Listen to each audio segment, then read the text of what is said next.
All right, what's happening, y'all, man? Sorry I'm late. Brody was getting groomed and all that in the bath. They said it would go from 9 to 11, lasted all the way to almost what 2, like 1:30. So hey, man, I don't know what that was, but yeah, bro, I've been watching the game like here and there whenever I can watch, and I saw that hospital ball from Heineke right there. Even though I can't be too mad at him for that one.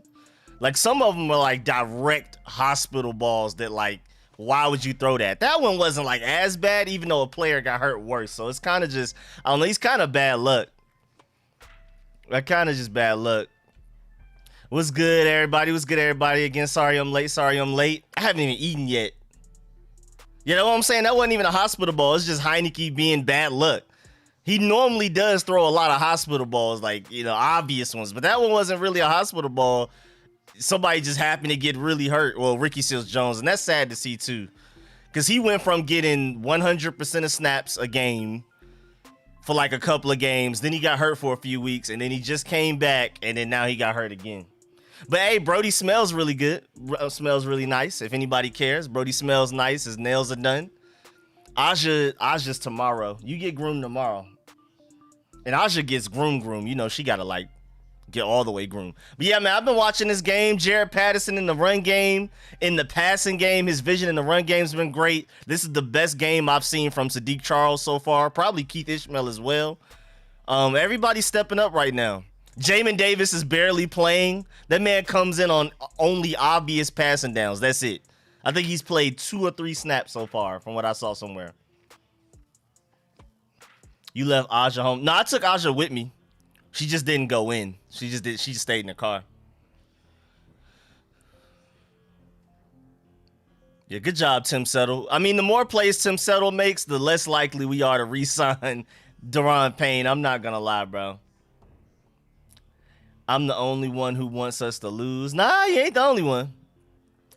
I mean, at this point, for me, y'all know me, man. I'm getting a franchise quarterback at all costs, but like at the same time, we're not winning a division. So even us losing or us winning isn't going to make that big of a difference in what picks we get. You know what I'm saying? Oh, Jalen Hurts is killing us right now. I don't understand how people can see what Jalen Hurts is doing and not like Malik Willis. Like, I'm not even a big Jalen Hurts fan, but Malik Willis is literally stronger arm, faster Jalen Hurts. Like, literally just more talented in every way. All of the problems that you have with Jalen Hurts with inaccuracy, bad mechanics, Malik Willis is literally all of that, but just better. He said I overslept. Nah, I can't show the field. I wish I could, man. What is going on with Jalen Hurts?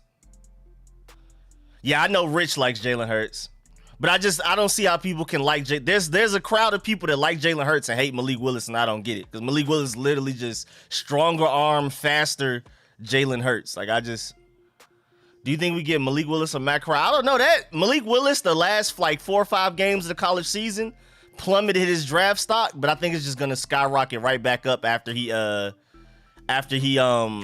combine. He's gonna put up some crazy stats in the combine, and it's just gonna completely erase all of the bad we saw, according to GMs. Of course, us as fans, like, oh man, we gotta watch out for that, you know, all of that inaccuracy, the bad decisions and all of that. I didn't get a chance to watch the bowl game though, but up to the bowl game, those last 5 games, you know. But it wasn't anything to make me not want him. Malik Willis is still my number 1. But like the last 5 games, I think definitely affected his draft stock. But again, I think the combine, he's gonna kill it. They're gonna see him throwing those scripted throws. You know how they like practice them. They know what they're gonna throw before it even starts. Kind of like when everybody has their little individual pro days, like the Trey Lance pro day to Zach. I think Malik Willis is gonna kill his, and then if he runs, he's gonna run some speed that's just like, yeah, he's going in the first round. And then Matt Corral, I don't know. How serious is his injury? I saw it. I mean, he was on crutches. It was bad, but they said he avoided major damage, I think. So if he avoids major damage, he's still gonna go pretty high in the draft. My hope is that everybody slides. Like, hopefully, if we're stuck with the 9th pick that we currently are, say we move back, maybe we win a game or 2, maybe we beat the Eagles right here, maybe we end up at the worst with the 12th pick. If we get to like the 12th pick and we still have our pick of at least everybody but Kenny Pickett, I'm happy. I'm perfectly fine with that. Do you think he could be our guy? Because yeah, I like Carson Strong a lot as well. I like Carson Strong, Malik Willis, and Matt Corral, not in that order, the most. Those are my favorite. And of course, Kenny Pickett. I think Kenny Pickett's kind of unanimous. I think that's just like the unanimous number one quarterback as of right now. He's not my favorite, but I can see why he would get drafted first because of his high floor, and he's the most, day one ready quarterback out of the group right now. I like all of those guys more than I like a Howell or a Ritter, me personally. But I don't hate either.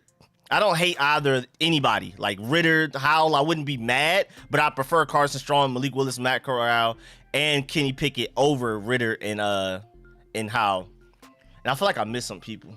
You have to have mobility this day and age in the NFL. You either have to you have to be mobile, or you have to like have a crazy arm. And I feel like Carson Strong does have that type of arm where his lack of mobility, he can still excel at the NFL level and actually dominate if he just fixes it. He has to fix a lot of things, but his potential is crazy just because of his arm.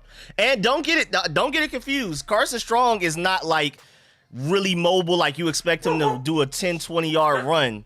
But he is like pocket mobile, which is the most important at the end of the day. I mean, I love Malik Willis and his mobility, the Kyler Murray mobility. Thank you, mommy. But at the end of the day, as long as you're pocket mobile, that's way more important than being able to run out here like how Jalen Hurts is running.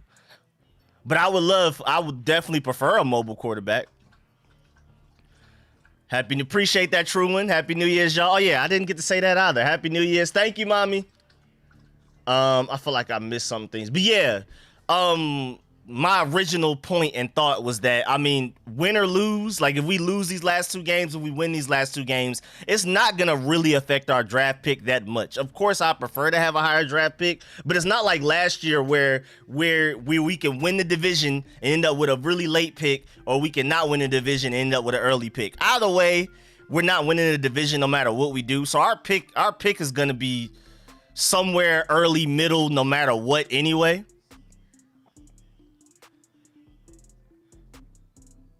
I don't know what that play just was where everybody was there. Blitzing Jamin Davis is the right idea. He's not good in coverage. He's not great in coverage yet. He's inconsistent. He's not good against the run really at all yet. So just blitz him. Just send Jamin Davis at the quarterback. That's what we about to do. I like that.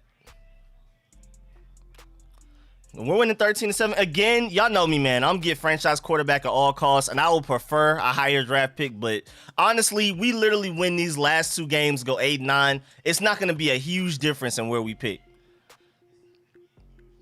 But you never know. Come draft time, maybe just one or two picks away from getting our franchise guy, and we're going to really regret it. Who knows? But for now, I don't think it's that big of a difference. Again, we have no chance of winning the division, so it's not like we have like a 10-pick difference if we win or not. I think, honestly, at the highest we can get is from 9th to 7th right now in draft pick, maybe 6th at the highest.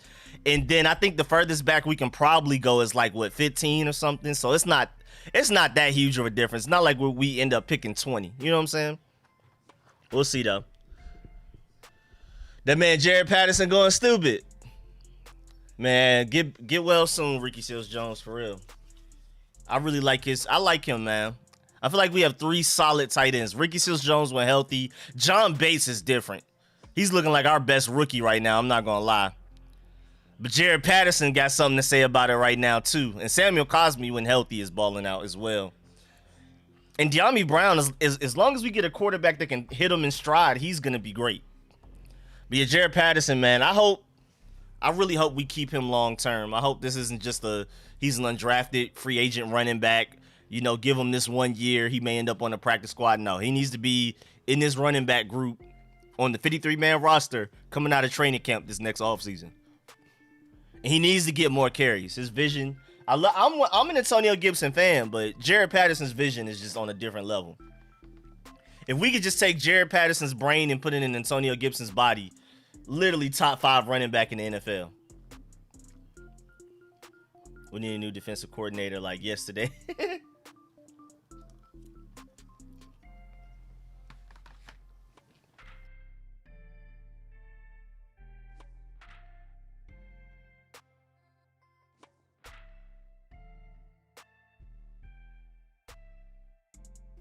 What's good, awesomeness? Yeah, Antonio Gibson with the fumbles worries me as well. Yeah, I saw Seals Jones. I'm saying if healthy, I like Seals Jones like as a third tight end because John Bates is obviously tight end too. He's got that held down. And if Logan Thomas can stay healthy, you know, John Bates is a legitimate tight end one. Not necessarily saying he's a top 5 tight end in the NFL, but he looks good. You know what I'm saying? Who you got in the national championship? What's good, W Figure? Of course I got my Bulldogs. You know what I'm saying? Of course I got them. We need that rematch. We need that one. And it's no excuses too. We barely have any injuries. Alabama has like injuries everywhere. I mean, honestly though, like their best it's literally Bryce Young, what's his name? Brian Robinson, Will Anderson, and friends right now. So and honestly, like John Mechie being hurt really sucks for them. Jameson Williams sucks, but Brian, as long as they got Brian Robinson, they're dangerous. But still, Alabama's really hurt. He said I want Georgia to win just because I hate Alabama. I appreciate that, Andres. And I might stream the Natty. I don't know. I might be too nervous though. I don't know. I gotta be like on my own. If I stream the Natty, like if it's my Georgia Bulldogs, I probably won't even be looking at the comment section like that. Especially if something bad happened. I'm not even gonna be replying to the comment section or reading it. Be in the zone. When it comes to my Georgia Bulldogs, man, it's hard for me to be a streamer. I'm just straight fan. Cameraman is back. Yeah, that's crazy that the cameraman is healthier than Ricky Seals-Jones. That is crazy. Appreciate that, true one. Watched the Tony McGee show Thursday. Outcries for a new defensive coordinator, and I kind of agree. Go Dogs. Okay, we got a few Go Dogs in the chat. I appreciate the support. But yeah, I'm not gonna lie. If I stream that, I don't know how much I'm even able to pay attention to the chat because I'm just too. I'd be too nervous reading the chat. I ain't gonna lie. Especially with y'all being ahead of me. Y'all are always ahead. I don't really mind it with my Washington football team for some odd reason. Y'all being ahead, it doesn't hurt me as much. But my Georgia Bulldogs against Alabama and the Natty, y'all even 3 seconds ahead of me is gonna kill my heart. Like I wouldn't be able to do it.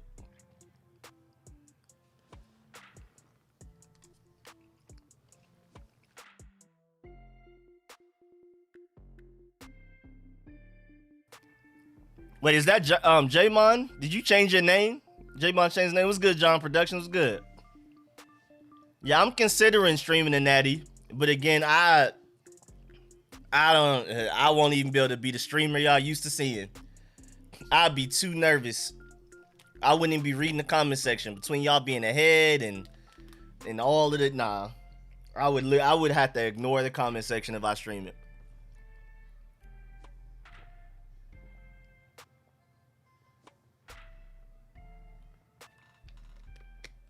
Patterson looking better than Antonio Gibson. I mean, even during the offseason, we could tell Jared Patterson had better vision. Antonio Gibson just has so much potential and athleticism that you want to keep giving him reps so he can get better. That's the only way he's going to get better. You keep giving him the ball. And he's improved, but Patterson still has better vision. Yeah, it's me. I'm back from my infamous return. What's good, J-Mon? Like I already said a few weeks ago, I'm going to be more on my gaming channel after the football season ends. Because I'll have more free time, so I'll probably start streaming my Halo, my Hunt. Been playing a little bit of Smite lately, might stream some of that. Even though I'm nowhere near as much of a tryhard in Smite as I am in Halo and Hunt. Like Smite, I just be chilling. I'm pretty good, but like I'm not what I am on Halo on Smite. Like I hit Onyx weeks ago in Halo. They need to honestly add some ranks. I heard that my boy Courtney said they're going to add some different ranking systems because Onyx was just too easy to hit in Halo. The only thing I need to work on in Halo is my jumps. I need to get better with the jumps, like going from one place to end, like the momentum slides. And I need to get work on my call outs on certain maps. After that, like I'm Halo God. Like I should literally be in a tournament.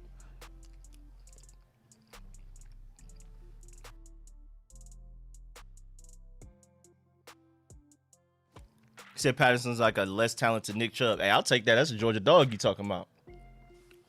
Go Dogs, and this is coming from a Florida State fan. Okay, appreciate that, Sebastian. Lose again. I've witnessed every miracle from Auburn to Tennessee to South Carolina to Alabama. The reason I agree with him, he was on that Gibbs Super Bowl 81, 82 teams. He knows defense. Anybody from that era of Washington football knows something more than what we got.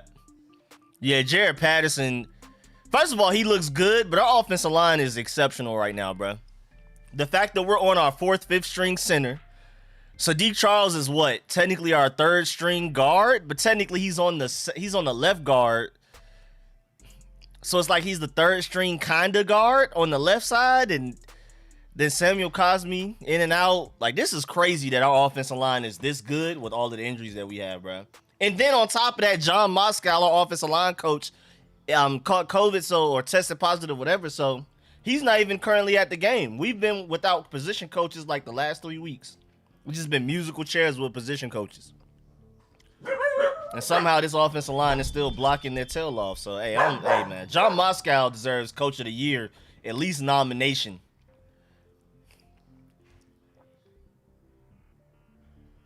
Yeah, Cam Sims just makes catches, bro. I saw that catch earlier in the first quarter on that first drive, too, bro. Rarely gets thrown to, but when he does, he makes a play.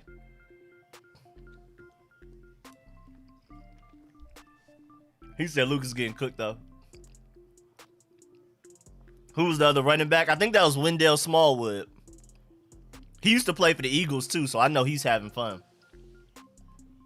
I think it was Wendell Smallwood you're talking about. Unless there was a 3rd running back that I don't know about.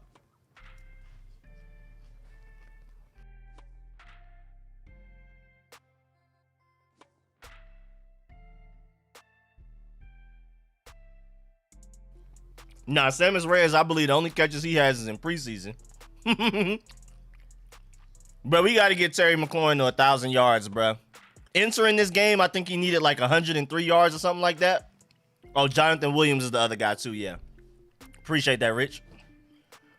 They said Jamar Chase going stupid. And I want to take credit for Jamar Chase, but like all of the hype he was getting coming out of college, it was kind of like everybody knew. And then he was bad in the preseason, and a lot of people jumped off the boat. And I stayed on. I was like, bruh, do not let that preseason fool you. Jamar Chase is different. So I'm not the least bit surprised that Jamar Chase is doing this. I drafted him in like 5 or 6 of my 10 fantasy leagues.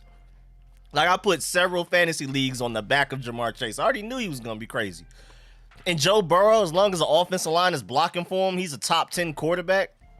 I already knew. What Jamar Chase was going to do.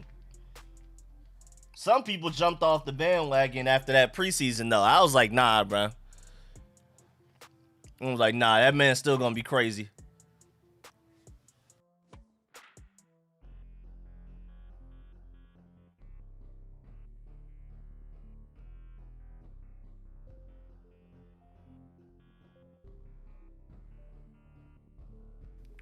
What's good, chill dude? Appreciate the donation, setting it off. Yes, sir. Getting it started. Appreciate that. What's good? Let's go, Washington. Yes, sir. Got a nice little lead.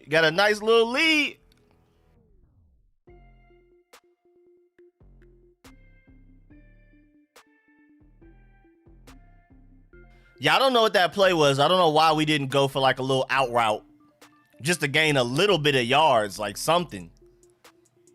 I don't understand that. Whose fault was that? Was that Scott Turner and or Heineke? Because what was that? Oh, yeah. We got a franchise kicker. Oh, yeah. We got a franchise kicker. Finally, man. Golly. We were searching far and wide this season for a kicker, and we finally got one. 55 yarders? 55 yarders. Dustin Hopkins would never. And it wasn't even like it barely went in. It was a little bit, you know, it was to the right, but it wasn't like it barely scooted in. It still had a little bit more yards. Like if he had to kick that from 61, he still could have made that. It didn't just barely scoot in. Yeah, nah, we got our franchise kicker, y'all.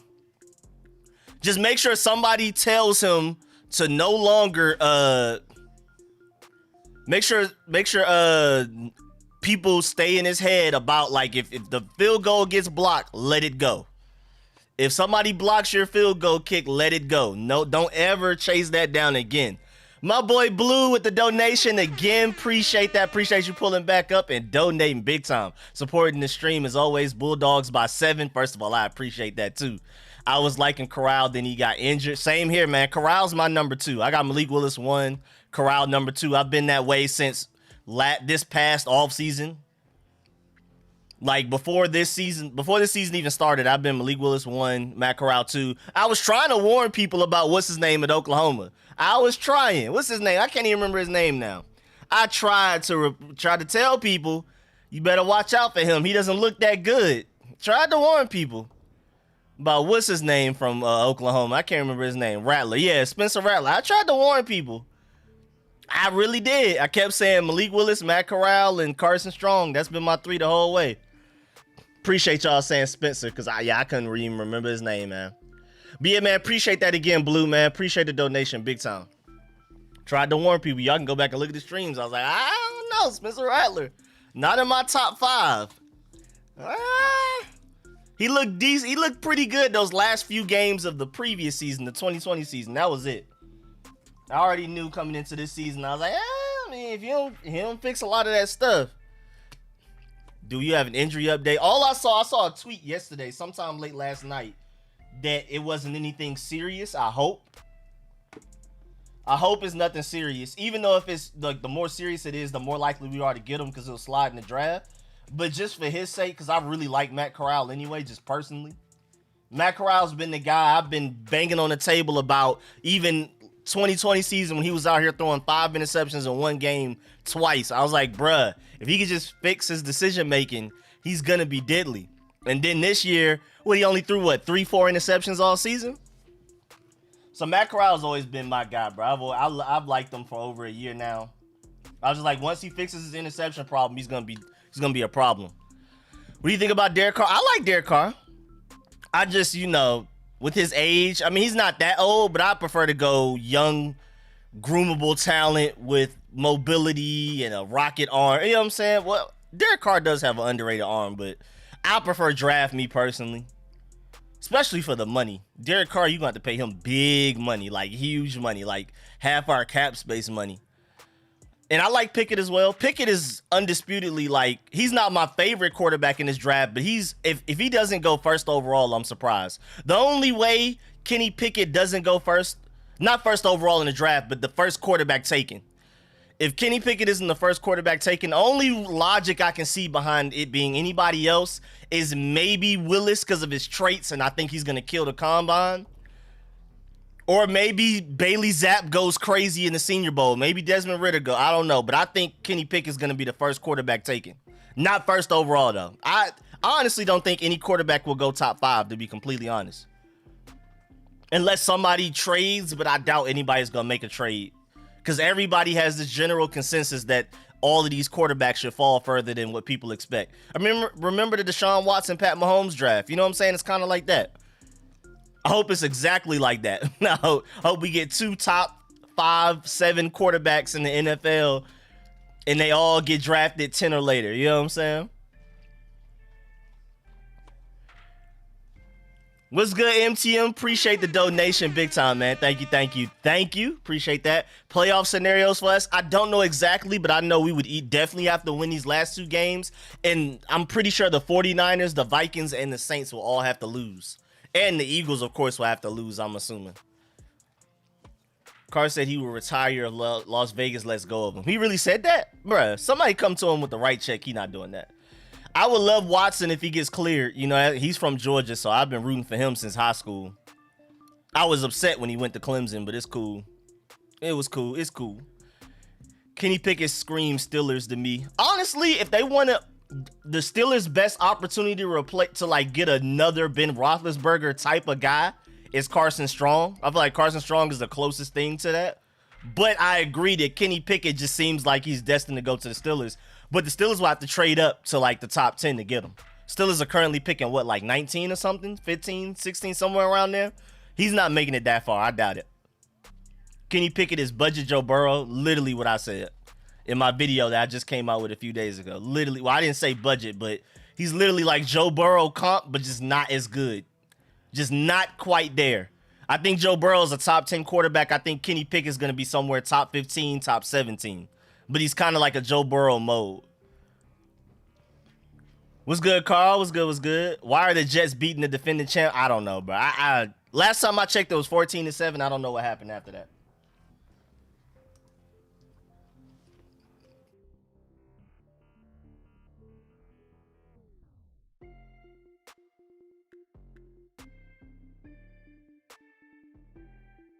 Now that you bring it up, I'm about to pull up Sunday Ticket because I'm curious. I just want to see what's going on.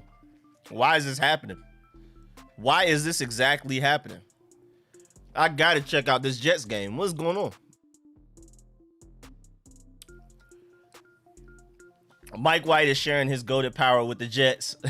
Do you think Daron Payne gets traded? I thought even before the shenanigans and his dad and the fight with Jonathan Allen, I thought he was at risk of getting traded anyway. Because you can't pay everybody, and I think they're going to prioritize. They already prioritized Jonathan Allen at his exact position. And I'm pretty sure they're going to prioritize Montez Sweat and Chase Young over Daron Payne. I just have a feeling. It just seems like it. So Daron Payne may not make it, man. He may not get that big money. He may go elsewhere. And then Tim Settle, Matt Ioannidis, finally doing a little something late this season. Boy, the Bears are... Oh, the Bears get, boy, giving the Giants all they can handle, boy. Somebody pray for them guys. Nah, Tyler Huntley, bruh. If I had to pick somebody out of all of the free agent quarterbacks, bruh, I'm not gonna lie. Like I already talked about in my quarterback video. And my free agent video. I just did a free agent video breaking down all of the top 5 free agents at each position of need. Linebacker, guard, quarterback, free safety, and wide receiver. And I talked about in that video why, hey, man, I'll take a risk on Tyler Huntley. Bro, what's going on? I know the Patriots are better than the Jaguars, but golly. And Jamar Chase is going stupid. They still down 28-14. That Bengals defense is getting shredded. I'm actually pretty surprised the Raiders are beating the Colts. I mean, the Colts can still win. It's not out of range, but a little surprised. Honestly, let me get rid of this this Los Angeles game. That's not good enough. Tennessee dominating the Dolphins. I thought they would beat them, but I didn't think it would be like that. Let me bring up the Bengals game in place of that Rams game. It's not good enough for me to pay attention to that. Kansas City, Cincinnati, Tampa Bay, Jets, Red Zone, Fantasy Zone. I'll listen to Fantasy Zone. And I got our game up, big screen. I have 4 little screens of those games. I got our game up, bigger screen and louder. So let's get it, man. Rico, you think Corral injury will affect his draft stock? I do. Especially depending on the severity of it. Even though I think Matt Corral may not go top 10 anyway. Again, this is just it's another draft.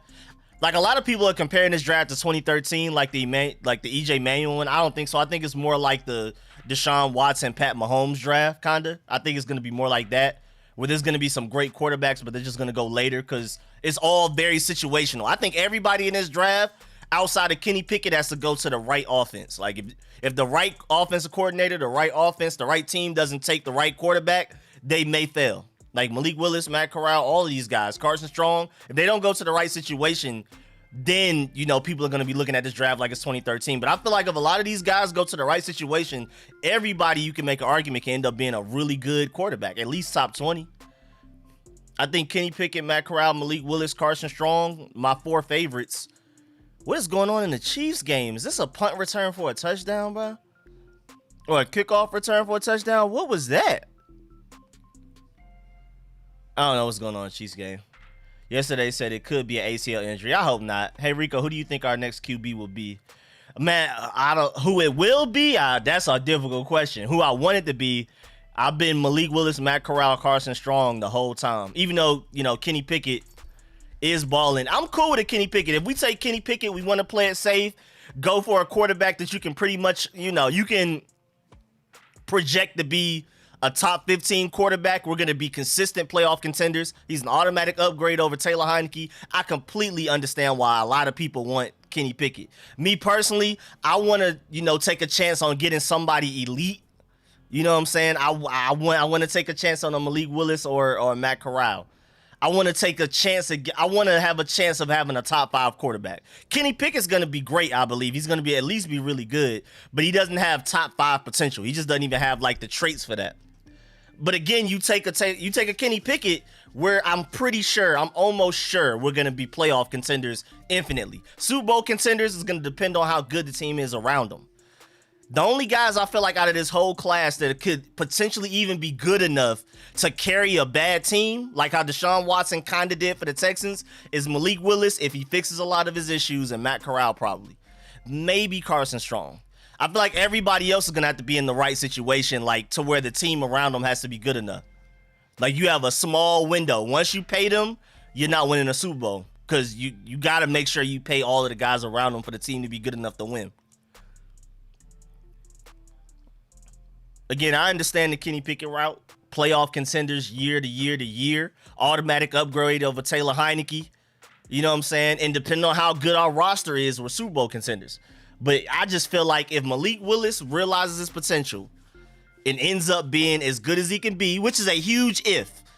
Big triple dive, super mega if. But if he reaches it, he's the best quarterback in his class, and he's a top 5 quarterback. If we're talking about his arm, his talent, his mobility, and that's why I want to take a risk for it, because I feel like we can afford to. I feel like we can take a project like Malik Willis. Taylor Heineke can start if we need to. We can bring in a free agent. You know what I'm saying? We taking Malik Willis because we were going to take Trey Lance. I hope so. Because, I mean, the Ravens were winning early with Lamar Jackson, and Lamar Jackson was more inaccurate. He had worse mechanics. And his arm isn't even as strong as Malik Willis. And the Ravens were winning early with him. They couldn't win the games that mattered in the playoffs, but they were winning games early with Lamar Jackson running that style of offense. You can literally get Malik Willis and literally do that today and win game. If we do what the Ravens did with Lamar Jackson his rookie season, there's no reason Malik Willis can't. Because he literally is already a better thrower. Like, already. Coming out of college. Way better than Lamar Jackson was coming out of college. He's not quite as fast, but it's not a big enough difference for it to really matter. Malik Willis is really decision-making. I agree. I think mechanics and decision-making are his worst parts. Because whereas Dwayne Haskins, his inaccuracies he was inaccurate. He would have perfect foot mechanics, perfect arm mechanics, and balls would just float for no reason. Malik Willis, all of his inaccuracies come from his lack of footwork. You know what I'm saying? Or lack of his inconsistent mechanics. Like literally, I feel like if he fixes mechanics, you completely fix his inaccuracies. Whereas Dwayne Haskins, it was just a mystery. Even when he had his mechanics right, he would still overthrow somebody for no reason. So Malik Willis just has so many, like his problems are just so fixable. And it is decision making, but I think more so than decision making, I think he was just trying to do too much because easily, out of all of the top quarterbacks in this draft class, Malik Willis and Matt Corral had the worst supporting cast, easily. It's not even close. It's literally not even close. You can say Sam Howell was like it's a gap. I mean, not my fault. I said Matt Corral. I meant Malik Willis and Sam Howell had the worst situations around them. Even though Matt Corral's wasn't spectacular, but Malik Willis and Sam Howell easily by far had the worst situations around them in this draft class. So I feel like Malik Willis and Sam Howell would just fell victim to trying to do too much. The team around them wasn't that good. The receivers dropping passes. So now they're just trying to overdo too much, and now they're making mistakes, throwing interceptions in the triple coverage, just trying to play hero ball. I feel like when Sam Howell and Malik Willis get guys around them that are actually worthy of getting the ball thrown to them from those guys, they'll be way better. Sam Howell and Malik Willis had it bad, bro. If y'all go look at their supporting cast, receivers dropping passes, offensive line can't block to save their lives. Boy, they both deserve better. If you watch Ole Miss Liberty game, you see how bad Liberty is, especially O-line running for his life, bro. I'm telling you. Just didn't know how to control his arm. It's like if he didn't know what his arm was capable of. Exactly. Like Dwayne Haskins' inaccuracies was harder to fix because, I mean, he would have the right mechanics, the right footwork, the right arm motion, and then just overthrow people for no reason. Malik Willis is it's more so footwork than anything else. Like if he just moves too much. Like he's over there doing the stutter step too much. You can tell Quincy Avery, the guy that works with the quarterbacks, the guy that like got Deshaun Watson, his mechanics right and all of that, and a few other guys. You can tell like in his head, he's like, all right, pitter patter. I need to be moving. And then when he throws it, he doesn't have like a solid base a lot of the time. He's still like moving his feet. He hasn't like actually planted his feet to throw the ball yet. That's a lot of his problems. And then of course, decision making again. Team around him was terrible. I would say Malik Willis had the worst supporting cast out of this entire quarterback class. It's definitely between him and Sam Howell, and both of them would just fell victim. First, Sam Howell early in the year had literally nobody to throw to, and I felt really bad for him. But I think Malik Willis still, at the end of the day, over the course of the season, had the worst supporting cast. I mean, receivers dropping passes to their chest, offensive line just, bruh. I watched Carson Palmer, brother, on TikTok. He's great. Secondary has to tighten up. Run defense has been solid. Do we have a good QB coach? I mean, the one season that Baker Mayfield looked like a Pro Bowl quarterback, it was when the Browns had our current quarterbacks coach. So I would assume so, because Baker Mayfield's best year was when he was their QB's coach, Ken Zampese. We have Ken Zampese here now. So I don't know. Like, I mean, because as soon as he left, Baker Mayfield just fell off a cliff. So I think Ken Zampese is a great QB's coach. The only good Baker Mayfield year we saw, his rookie season, was when Ken Zampese was here. Rico, did you see the WWE in Atlanta last night? The Migos were there? Nah, I didn't see that. That's more Shea. I don't really do anything fighting. WWE, UFC, boxing, I'm not really either. Oh, my fault. I don't have the play-by-play on. That's super. You mean the game cast or play-by-play? You mean the game cast, right? That's my fault. I didn't even notice. I've been talking to y'all so much, I haven't even eaten my food. It's almost cold. Drink almost warm. Oh, Shea did go? That's kind of funny. I didn't even know he went. I just know that's his type of thing. Mayfield was good last year. Yeah, I mean, his rookie season was definitely his best season, though. Jamin Davis might be worse than Mason Foster. I got you. If Carolina takes Pickett or just doesn't take the QB, just to let y'all know, Willis is all ours. I mean, yeah, we're currently sitting at 9, and Carolina with the 7th pick is the only quarterback in the team in the top 10 other than us that obviously needs a quarterback. Because the Giants already said they're gonna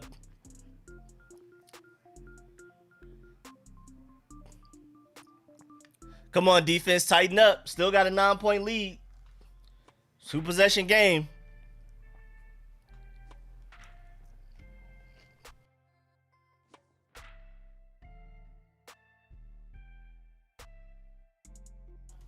Well, J-Man, I got baked ziti, garlic bread, which I haven't even touched yet because I've been talking to y'all, and I got Caesar salad. Having a time of my, it's really good. I just been talking to y'all so much I can't even eat it.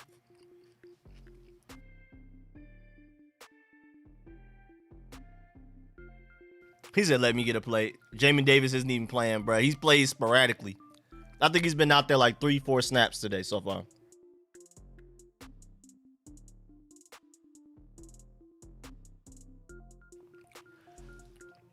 Yeah, I guess our QB coach makes me optimistic for Willis to be our guy. I mean, if anybody can do it, I mean, again, granted, Baker did have a good season last year. I still feel like his rookie season was his best season, especially if you're looking at like mechanics and accuracy. I definitely feel like his rookie season was his best season, in my opinion. Again, looking at accuracy and stuff like that. And that's when Ken Zampese was their quarterback's coach. So I just feel like if that's our guy, if we take the right quarterback, we should be straight. I feel like he can get him right. Now, last year was better, especially when Odell got hurt. I think the Browns overall was better. I think Baker Mayfield himself was better and more accurate his rookie season. I might be tripping, though, but that's how I felt. What's good, Dubs family? David Mayo, Jamin Davis. Jamin Davis ain't eating that. We need to get Samus Reyes some looks in the passing game. I say why not, bro. It's the last 2 games of the season. I definitely want to get Samus Reyes more involved. I mean, Ricky Seals-Jones is out for the rest of the game. Why is he not getting the ball?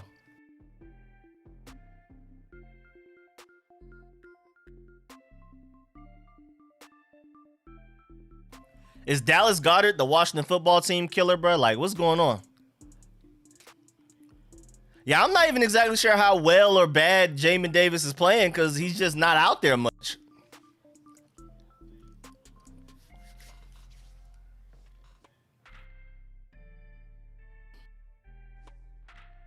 What's good, 18?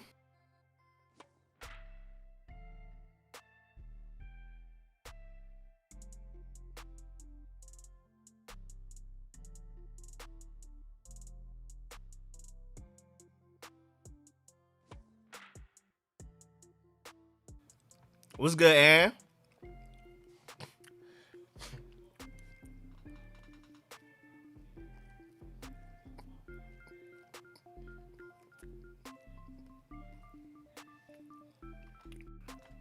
J-Mon, I agree about the Jared Patterson for sure.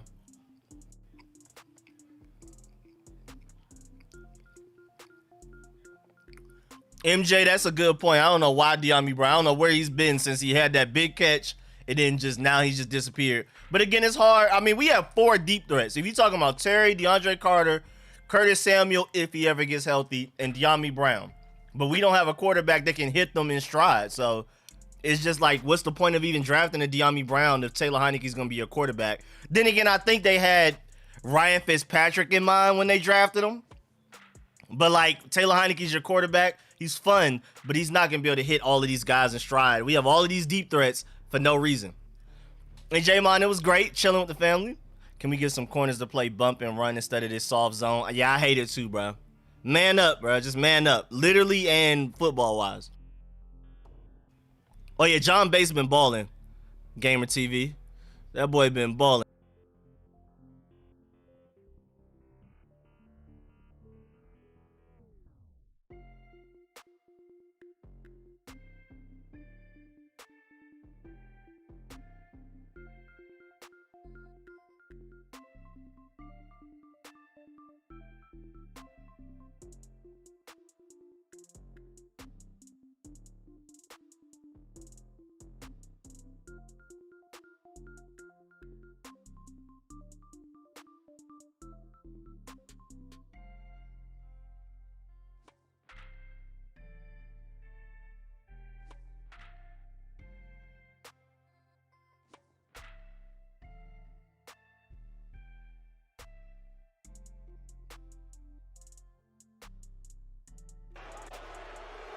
I don't know how we let that happen.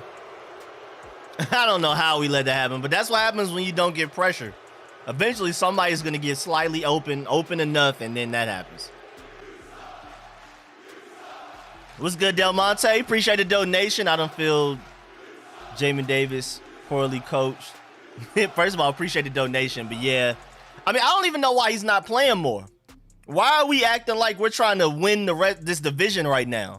Get Jamin Davis on that field so he can get some meaningful snaps heading into the offseason. So we can have more film on him so he can watch his own film and figure out, so he can figure out what he wants to do. You know what I'm saying? Like what he needs to fix. Like, why are we not spamming Jamin Davis? Why are we not spamming him? What is the advantage to not playing him right now? We're not going anywhere. It's over with. Even if we win this game, it's pretty much over with. We need too many circumstances to go right for us to make the playoffs. So just play Jamin Davis so we can get some film on him, so he can get film on himself, and he can learn what he needs to fix, what he's doing right, what he's doing wrong going into the offseason. These snaps could be huge for him. Who knows if he figures it out? Maybe he just something clicks in his head this game or next game. Who knows?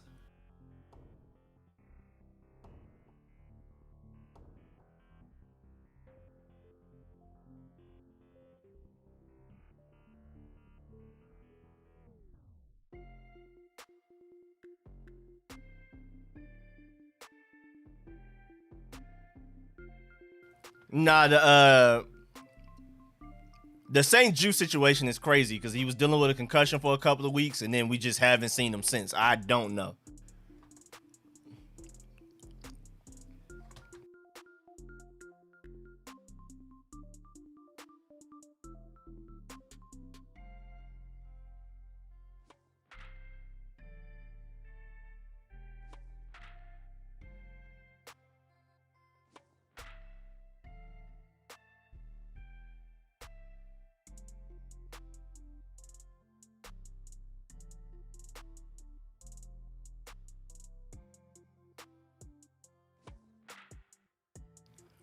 Cole Holcomb made a really good play to play before, though. I'm not, I can't be too mad. Cole Holcomb is definitely easily having his best season. I like Cole Holcomb a lot now.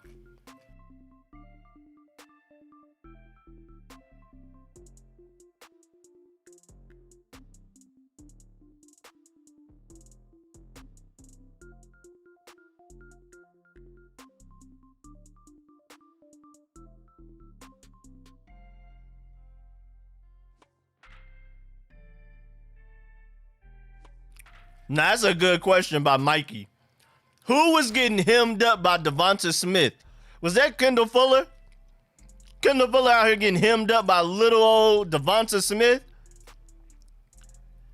Was that Kendall Fuller getting hemmed up? I love and hate this offseason. I don't even need to explain why. I love and hate the offseason. Am I the only one seeing all these misholding calls? This happens every game for us. They hold our defensive line profusely, and it's just nothing happens, bro.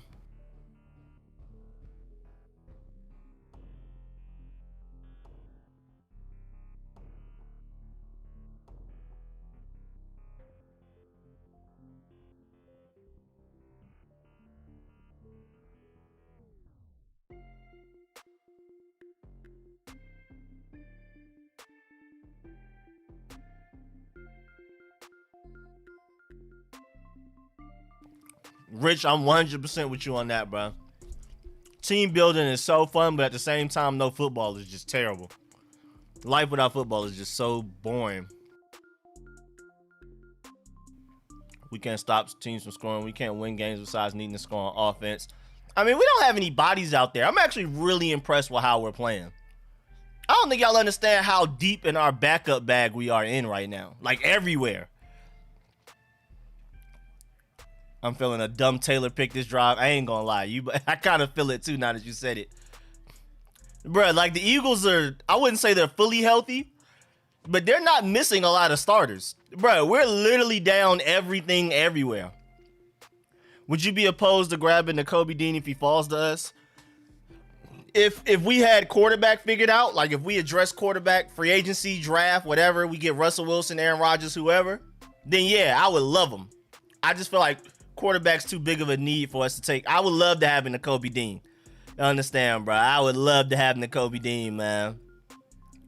We never have Georgia Bulldogs on our team, bro. The last Georgia Bulldog we had was Jordan Davis, or whatever his name is, the linebacker from Carolina, the veteran.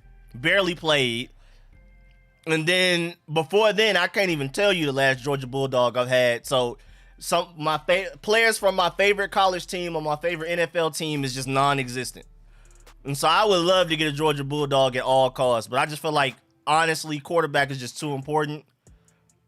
So, but if we can, like, if we end up with a Russell Wilson or Aaron Rodgers, yes, please Nakobe Dean in the first. That's literally my favorite option in the first round. Thomas Davis, my fault. I said Jordan Davis. Thank you. Nah, literally, if we figure out quarterback before the draft, Nakobe Dean is literally my favorite option in the draft. Like, literally. But I just feel like quarterback's so important. We still have an Alabama. Yeah, Alabama. We had Oklahoma running our team for a long time. Man, we had a little Ohio State run, then Haskins left. So now, well, we traded Haskins for Curtis Samuel. We still got a few Ohio State people here, including Terry. I think we have Bacardi Rambo too. More than Kyle Hamilton. I mean, Kyle Hamilton is generational talent. Kyle Hamilton's not making it to our pick. Especially if we win this game. Literally winning this game says you're not getting Kyle Hamilton. I'm still assuming Kyle Hamilton's going top 3 and we have no chance of getting him. But beating the Eagles right now, you might as well literally give up on ever trying to see Kyle Hamilton in a burgundy and gold jersey. It's literally done. No quarterback, poor personnel decisions. Drafted Jamin Davis in first round when he was projected late second. Let wrong free agents go. Hey, Murrow, bro.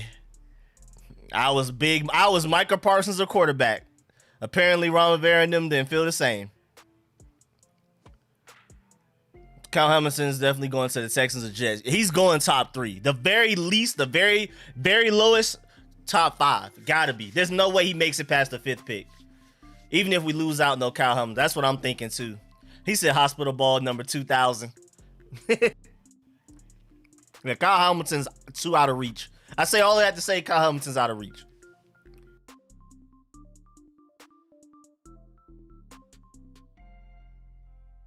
Yeah, that's Jones' boy right there. This game means nothing. By the way, Washington not winning this game. My boy Murrow. Wasn't Champ Bailey a Georgia Bulldog? Bro, the fact that we got to go all the way back to then. You know what I'm saying? The fact that we got to go all the way back to Champ Bailey just lets you know when we got all of these Alabama guys currently on the team. Don't forget Cam Sims is Alabama. You know what I'm saying? We have a lot of Alabama. We got a few Ohio State, a few Oklahoma. You know what I'm saying? Like, we got all kinds of schools on this team. Of course, we got Virginia Tech because it's local, and I mean they're just good. Tim Settle, I'm not Jonathan Allen. He's from Virginia. Kendall Fuller. Was it Danny Johnson, the one that was from Virginia Tech? It was Danny Johnson or Greg Stroman. Can't remember. One of them from Virginia Tech. Man, the offensive line, bro. We just got too many backups in, bro. I ain't gonna lie.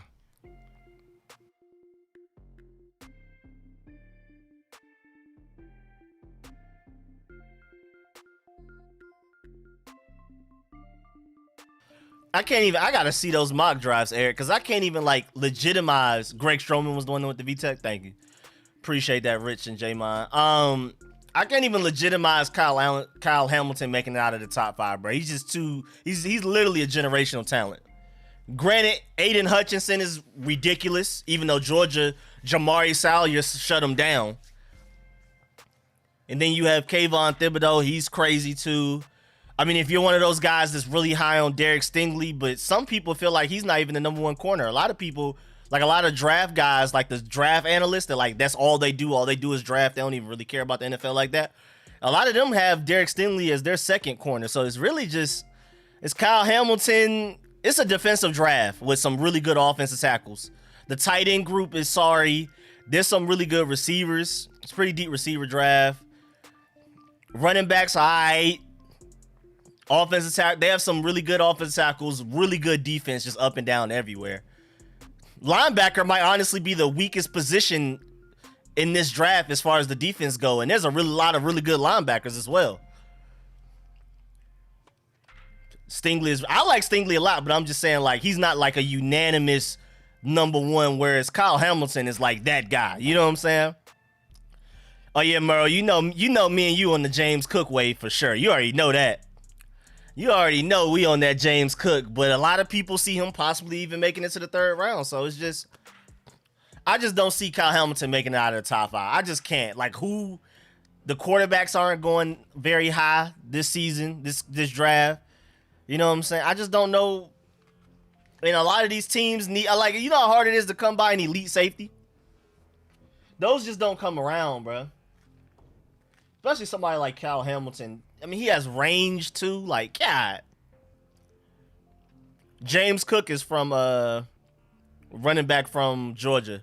He's Dalvin Cook's brother, but he's just like he's not as strong, but he's definitely a better like receiver than Dalvin Cook. He's the better receiver.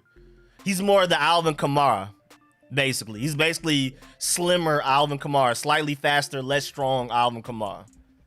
But he's Dalvin's brother. He's easily a better receiver than Dalvin, but Dalvin is a better runner. Like, not even just like because he's bigger and stronger, but like vision too. Like, Dalvin's just ridiculous with vision. Play the 2nd and 3rd string players. I thought we already were for the most part, and not by choice. I thought we already were, not by choice. Danny Johnson from Louisiana. Switch quarterback now. The sack is a momentum killer. That's the type of play that will cost you the game. Call the game. Probably going first, then it's going to be either Elon McDuffie or Sauce. I like Sauce Gardner a lot, me personally. I wouldn't say over Derek Stingley. I just like the fact that he just, like, no matter what, he gets it done. He's not allowed. He didn't allow anything against Alabama. I respect that.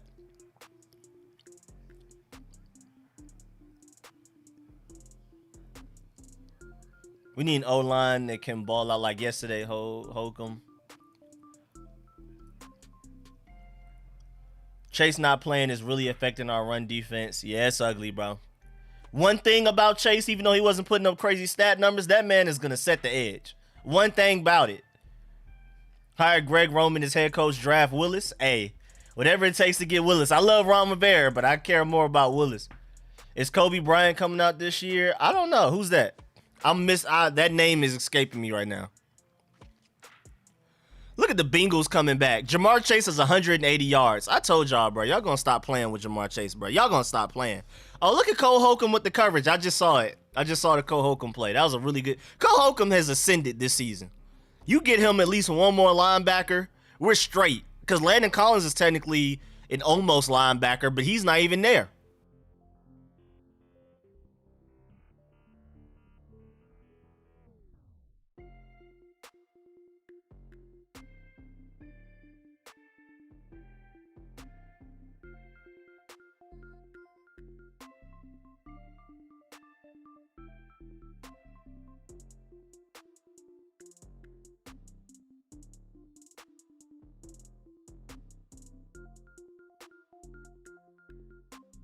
Oh yeah, I just saw that great coverage by Yelder. That was great coverage. Oh my lord, we're reaching deep into our depth, brother. He's like the sixth or seventh string corner out there making plays like that, bro. Remember Torrey McTyer, how good he looked in preseason? Got hurt, what, the third or fourth game of the year? Haven't seen him since. You know what I'm saying? Like, we're just reaching deep into our cornerback bag right now. Really everywhere on the team. Casey Toohill is like the fifth string defensive end out there making plays. You know what I'm saying? Like, we're reaching deep within our bag right now. Like, this is, bruh, we deserve better. This team is better than a lot of people are going to give it credit for, bro.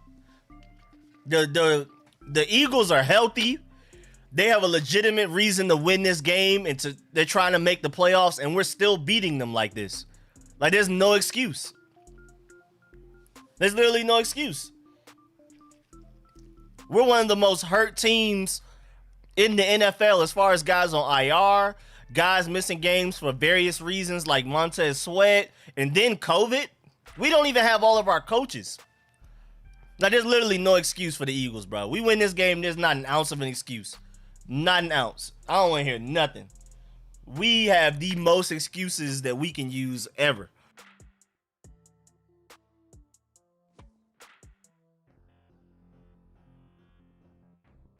Jordan, I like both Matt Corral and Kenny Pickett.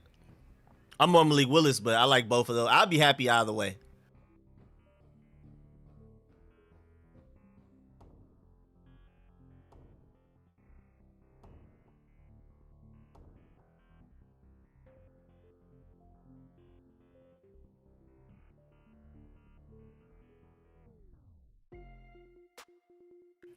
Bruh, so many people jumped off the Jamar Chase bandwagon in that preseason. I was like, bruh, don't.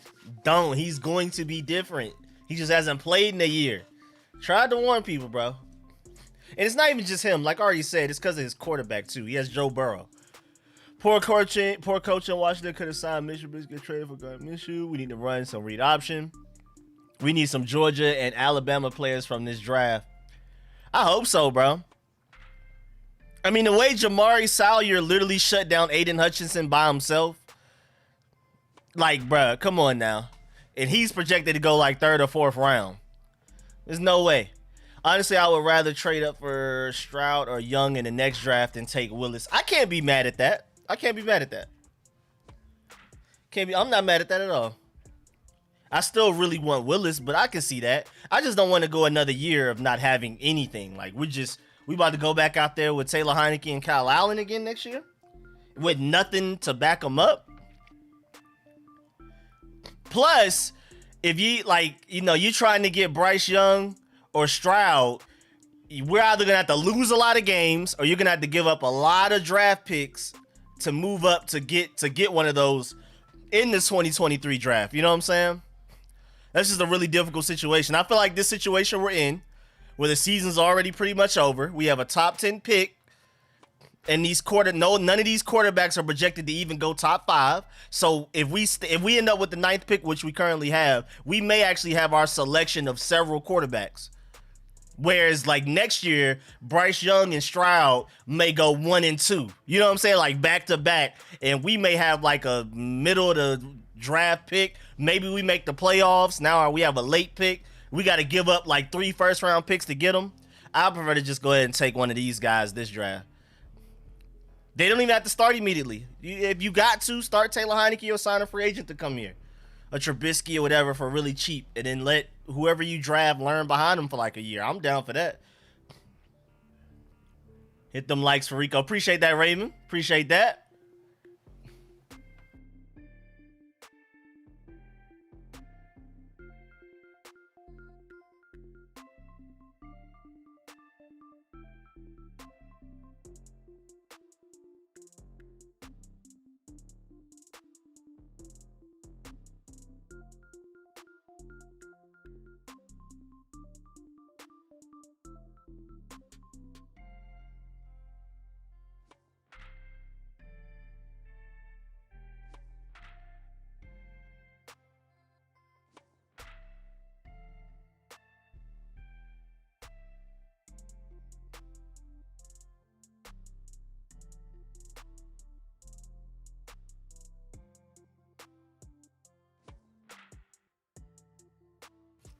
Please keep giving Terry the ball, bro. I really want him to get to 1,000 yards. Please, bro. I care way more about that than winning these games. Terry deserves 1,000 yards, bro. With all he's got to deal with, bro, please.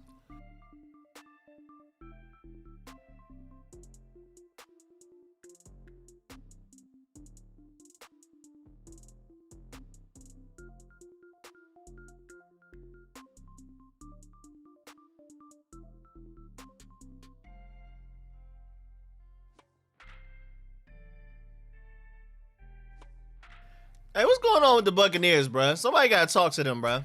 Their records are reverse of each other. 11-4, 4-11. Anybody have an explanation for what's going on in that game? Bucks and trap game with the Jets. But they about to lose seed. They're about to lose their seed and about to end up going down a seed in the playoffs.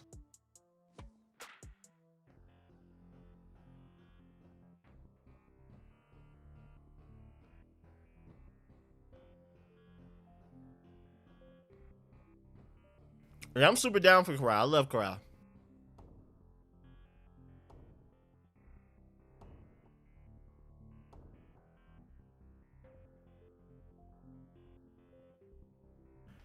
Nah, Cincinnati's edge rushers and corners are crazy. Their edge rushers and their corners are crazy, bro. I think they got one good safety too, from what I remember. But I know for their corners and edge rushers were really good. They deserve better. That's all I can say. Cincinnati's corners and edge rushers deserve better, bro. He said next year we play the Dolphins in the AFC East. Wait, what's going on? What you mean? Any given Sunday, it's the Jets week. Hey, I mean, yeah, that's the best explanation I think we're going to get. Beating Tampa. Scott needs to put in some QB runs for Taylor. We've been screaming that since week 1, bro. I don't understand how we're not. I don't know how we're not doing that right now. Said since he has like 3 corners, bro. Corral just is a baller. Just needs to gain weight. I think it's the worst we've had in 40 years. What was that throw? Oh, it got hit.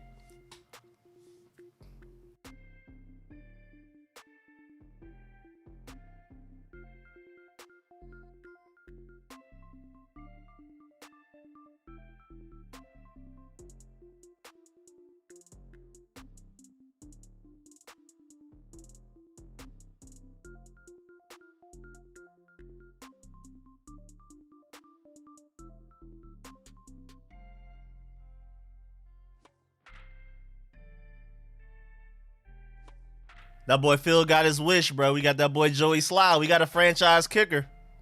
What was that? I looked up late. I just saw Taylor Heinicke getting sacked. I don't know what's going on. What is going on?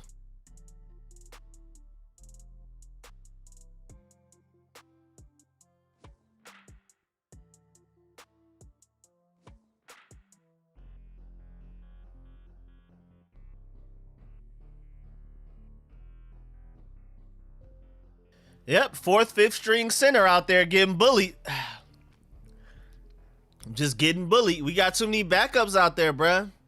One thing, though, you can't say we didn't play with heart, so I feel like Rivera passes the test for this game. They're trying. I mean, we're still winning against a team that's desperately trying to win, and we have nothing to gain, really. It's too many backups out there, bro. The guy that literally just got beat right there on that Taylor Heinicke sack at the end of the drive is the 4th or 5th center we've thrown out there this year, bro.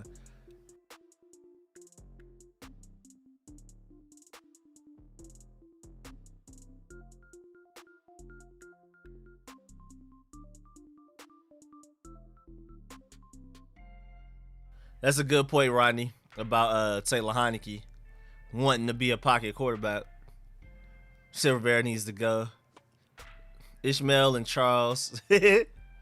Nice block escape. People love to blame coaches. That was not the players. Third middle linebacker, bro.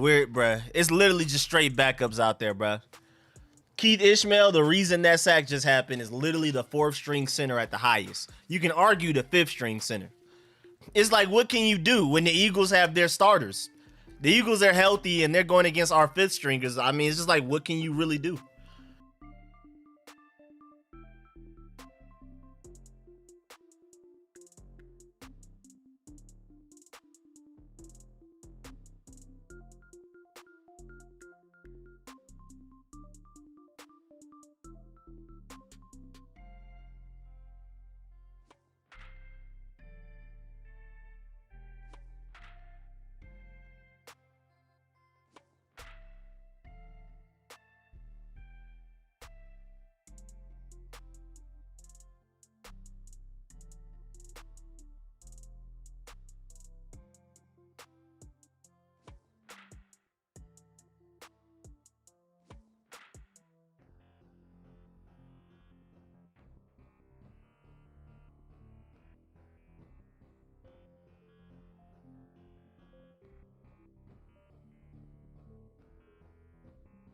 My boy YK3 said Antonio Brown.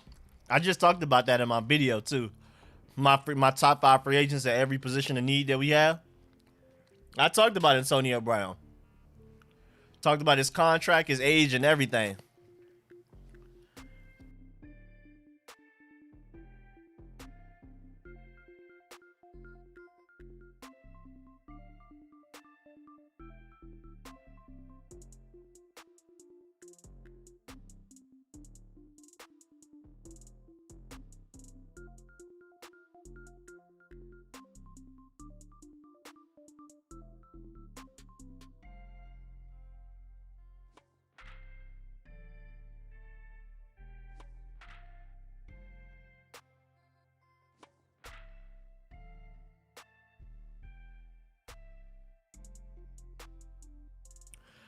The new name, I really have no. At this point, I have no idea. There's been so many conflicting reports.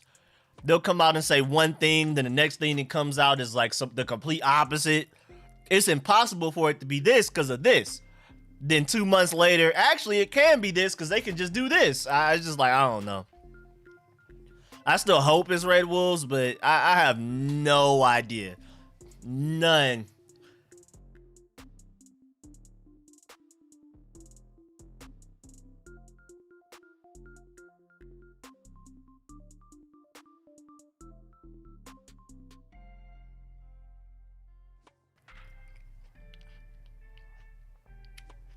He said don't need a name, need players and coaches. Fitzpatrick will probably be 2 games different. Yes, Fitzpatrick can throw downfield and see defenses. I agree. One thing about it, he gonna get that ball down the field. I'm pretty sure De'Ami Brown will have way more yards this season. I'm pretty sure everybody would. De'Ami Brown, Terry McLaurin, DeAndre Carter. I'm pretty sure all of them will have more yards if Ryan Fitzpatrick was our quarterback. How many more wins that would equal, I don't know. But I'm pretty sure we would have a lot more yards, at least. One thing about it. Those 4th down touchdowns should have never happened. Carolina is doing the same thing RG3 did in his 2nd year. Instead of playing to their strengths, using their legs, they're trying to be a pocket quarterback, which is not their strength. Yeah, they are forcing it. Taylor Heineke is definitely forcing it.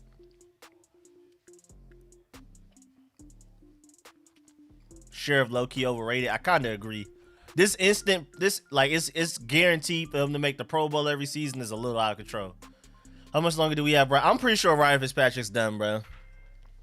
The injury that he sustained should not have had him out for the entire season. He's just old, so I think he's done. And even so, I don't really want to deal with him no more. I'm done dealing with all of this. I want to go get a quarterback. So I'm good. I'm good on all of that. I want to go ahead and get a quarterback. Please.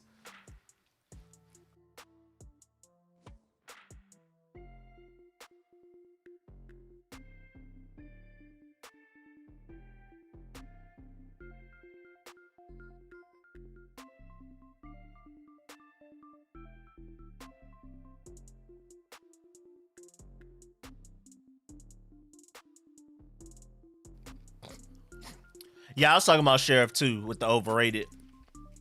It's like, it's not like he's bad. He's really good. It's just like this automatic, like he's an automatic Pro Bowler, which is just weird because he'll miss 4 games and then he'll be a guy that's more deserving of a Pro Bowl. They'll still just vote him in. I don't know why. And now we got it. Now he gonna bring that stuff up in contract negotiations. As you can see, I've made the Pro Bowl each of the last 4 years. I was all pro last year, so now you got to pay me this much money. Whoever's putting Brandon Sheriff in the Pro Bowl is hating on us. They want us to pay him all the money. They want us to keep franchise tagging him, I guess. I don't know. Whoever's putting Brandon Sheriff in the Pro Bowl is hating. So they are definitely seeking our demise.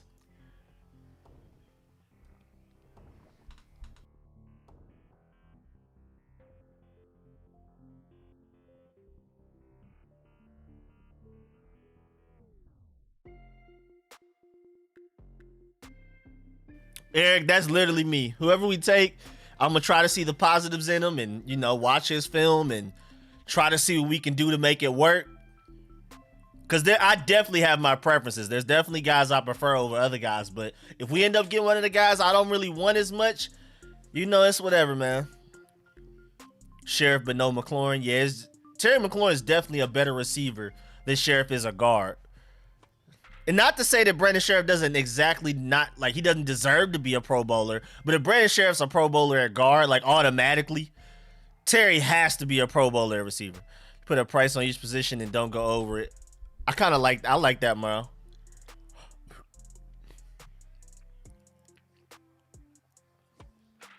They just running it right up the middle, bruh. What player wants to come to this team with no quarterback? That is kind of difficult. We don't even need coaches. You can't expect much from coaches when you're dealing with all of these COVID cases, injuries, bruh. It's the backups of the backups out there. We literally have the backup to the backup. We literally have guys that were on practice squad chilling like, hey, I'm getting a check and I ain't got to do nothing but practice. Now they're starting.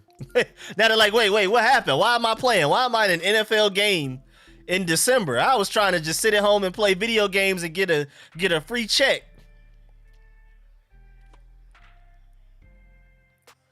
I just don't understand how tight ends are so open like this. Dallas Goedert's just always open.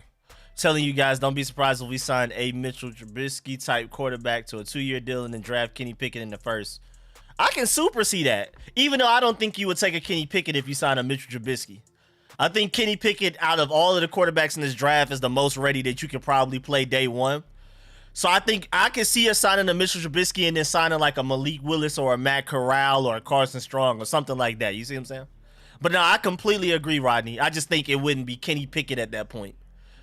I think Kenny Pickett's good enough to go ahead and, if not start week 1, start sometime his rookie season. I don't think he needs to sit an entire year like these other guys.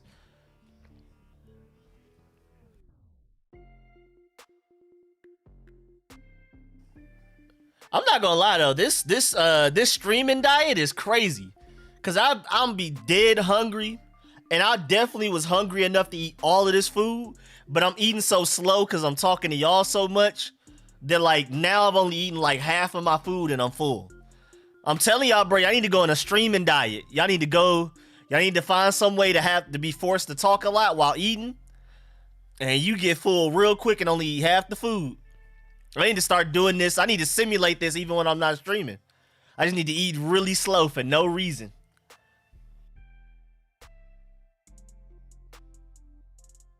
I don't get how tight ends are so good, like trace-wise. What's the difference between John Bates and Dallas Goedert? Bruh, it's literally offensive coordinators, bruh. Because if you think about it, George Kittle can't separate on his own. He's not like this elite route runner.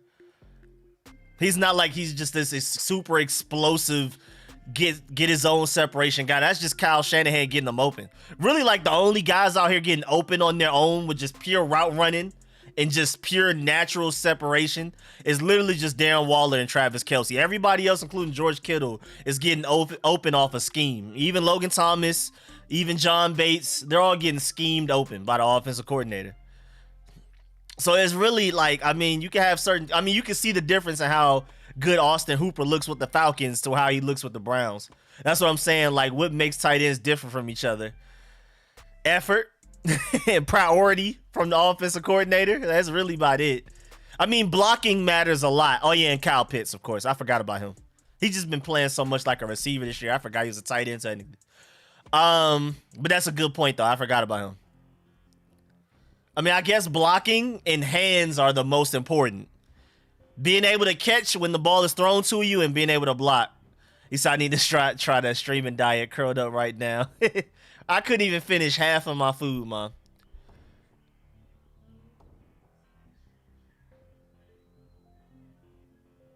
Our offensive line depth needs a serious upgrade. I mean, I actually think it's solid. It's just like we're down to the fifth stringers. And like, does anybody have good fifth string centers? Does anybody in the NFL has a good fifth string center? You know what I'm saying? I think it's pretty straight. Wes Schweitzer, according to Pro Football Focus, is the 8th best guard in the NFL this season. He's our backup guard center. He just happened to get hurt too. So now we're down to the 3rd string guard, 5th string center. It's just like, you know, I think they're doing pretty straight for how far back in our depth chart we are. But I do understand, like, you're tired of it, tired of one or two guys getting hurt, and now the whole offensive line ship sinks. But they've been doing their thing, honestly, overall. Taylor's problem is Heine, because Heine can't read the field, holds the ball, then takes a sack and throws an intercepting type player injury pass. That's literally him. Marcus Mariota. Doug Peterson did the same thing, signing Chase Daniels, then draft Carson Wentz. Sean McDermott signed AJ McCarron and drafted Josh Allen. Those quarterbacks are like safety blankets. Oh yeah, I'm super down to do that. Not get me wrong. I just think Kenny Pickett's good enough to where you don't have to go that route. If you're going to take Kenny Pickett, just take Kenny Pickett. But if you want to take a Malik Willis, Matt Corral, and Carson Strong, Sam Howell, Ritter, especially, like, I mean, Malik Willis is my favorite quarterback in his draft class. But I think Malik Willis and Desmond Ritter are the least ready to start out of the top guys. So if you plan on getting Desmond Ritter or Malik Willis, I think getting a Mitchell Trubisky, Marcus Mariota, one of those guys makes a lot of sense. I think Kenny Pickett is the most ready to start day one. I feel like Malik Willis and Desmond Ritter have to sit probably the longest. Even though I think Malik Willis, like, we keep saying he's a project as a thrower, but again, like I keep saying, if the Ravens can win early with Lamar Jackson, you can win early year one with Malik Willis. He's literally almost the same athlete, but already a better thrower. Like Malik Willis, the Ravens found a way to win with Malik Willis his rookie season, and he was a way worse thrower than what Lamar Jackson. And Lamar Jackson, his rookie season, was a way worse passer than what Malik Willis is right now. So if they could do it, I don't see why we couldn't. But again, I agree that I feel like Malik Willis should sit a year. But if the Ravens can win year one with Lamar Jackson, win some regular season games, why can't Malik Willis? Malik Willis is way less inaccurate, a way better thrower, has a stronger arm than Lamar Jackson. So literally just run the same offense the Ravens ran with Lamar Jackson his rookie season, and you should be straight. But again, I agree he is a project, especially throwing wise, with his mechanics and his decision making. People say all of the quarterbacks are going to be a bust. I haven't seen them play down in the NFL, which is exactly what they said about Patrick Mahomes, Lamar Jackson, Josh Allen. I agree. Nobody knew Deshaun Watson was going to be that great at first. Otherwise, he would have went number 1 overall. Him and Pat Mahomes would have went 1 and 2. Josh Allen would have went number 1 in his draft. Well, that was the Baker Mayfield draft, I believe. Still, he would have went number 1. Baker Mayfield would have probably went number 2 or somewhere, top 5.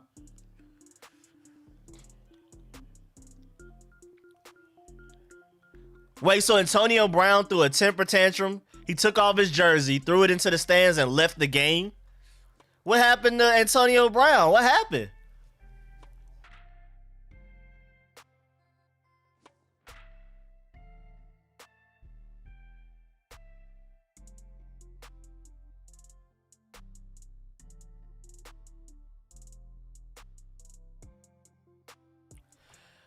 Yeah, Rodney Ray, even on top of that, we'd probably be in a bidding war with Tyler Huntley. Like, even if he wasn't an exclusive rights player like that, the Ravens would do everything in their power to keep him, because he's literally the best backup to Lamar Jackson you're ever gonna find. So we would literally be having a bidding war for him anyway. I mean, I'm still down to try to get him if it's ever possible, but the Ravens aren't letting Tyler Huntley go. Whether he's an unrestricted free agent, an exclusive rights free agent, whatever, they're not letting him go. When a player that has less than 3 years of NFL experience on a 1-year deal, that player is an exclusive rights free. Look at Rodney in the suit bringing up the facts. Boy, Rodney in the suit pulling up. Sheriff is gone this offseason. I would be surprised if he's not. I'm not going to lie.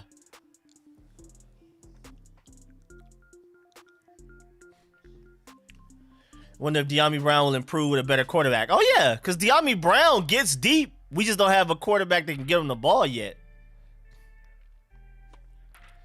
Hunt might go if he has the opportunity to start. I would trade him for draft picks. What's going on with Antonio Brown, though? Did y'all see this? Like, what's going on? Why is he so mad? Who is he mad at?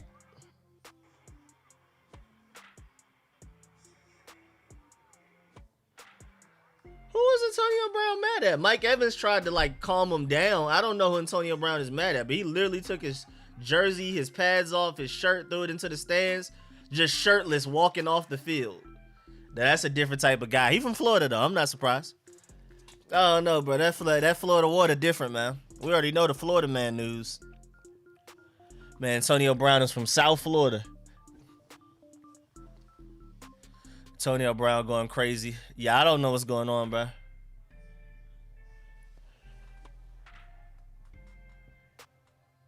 Mike Evans tried to calm him down to no avail.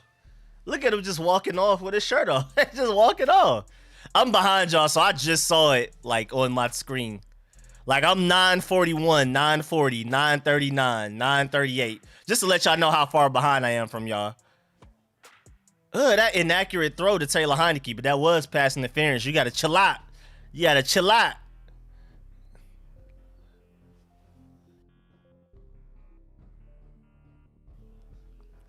Yeah, I think De'Ami Brown can end up balling out if we give him the right quarterback. I'm not really huge on receiver either. I mean, it would be nice to get Allen Robinson, but it's like, I think we have enough at receiver, kind of. Because I feel like Cam Sims, like if we just gave the ball to Cam Sims more, he would be our big target guy. And he catches everything thrown towards him, so I don't know. I just don't feel like we need a receiver like that. I feel like we just need a quarterback that can get everybody the ball when they're open. De'Ami Brown be open, don't get the ball. Terry be open, underthrown. But I don't know what that call just was. That was a terrible play call. Man out there ran like 3 trick plays in 1. I don't know what that was. That man said RIP to this drive. Scott Turner said RIP this drive. Don't matter who our quarterback is if offensive line plays poorly. But again, I mean, this is it. These aren't even our backups. These are the backups to the backups at like 3 spots on our offensive line right now. So I'm not worried. Our offensive line was literally top 3 in the NFL, even after we got hit with a few injuries. So I think offensive line is actually one of our least needs this offseason. Again, it just depends on everybody's health. And then we're going to throw it short. Then we're just going to start throwing it short. 2nd and long, just start throwing it short. Yeah, that's what we like. That's what we like.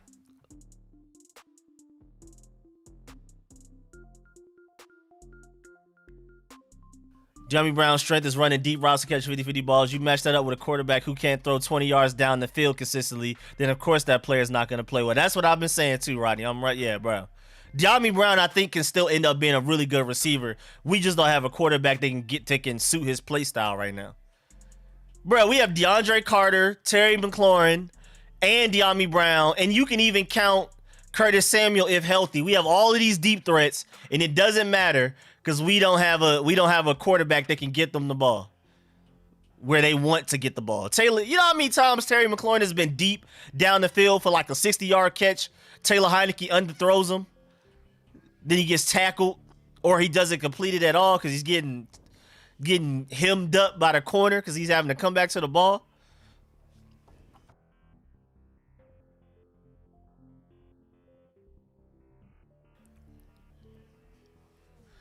Again, I feel like y'all are judging this O-line like we have starters out there. Like we even have second stringers, bro. We have a 5th string center and a 3rd string guard out there right now.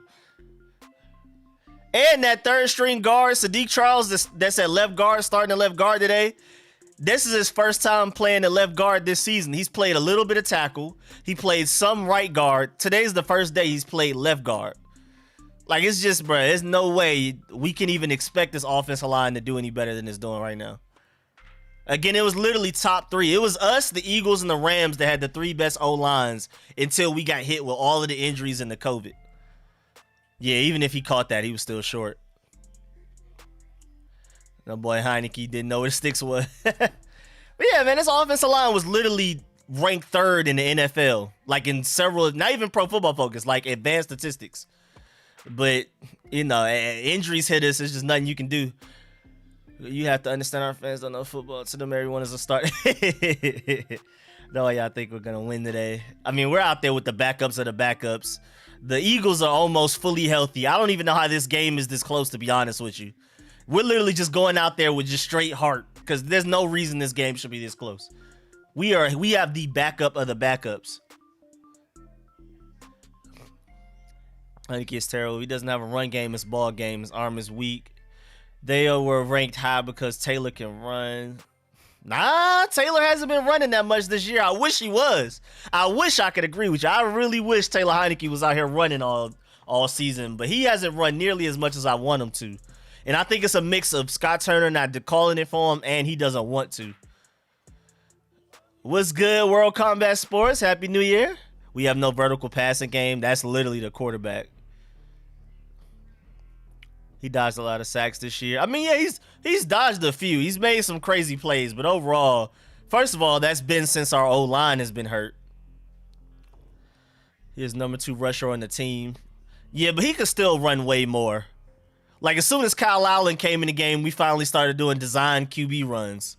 And he's our second leading rusher just because everybody else just isn't running the ball a lot. J.D. McKissick's been hurt. Jared Patterson seldom gets the ball until today. He's like second leading rusher by default. It's not like he's like right behind Antonio Gibson. Like he's out here like Lamar Jackson, Cam Newton, Kyler Murray.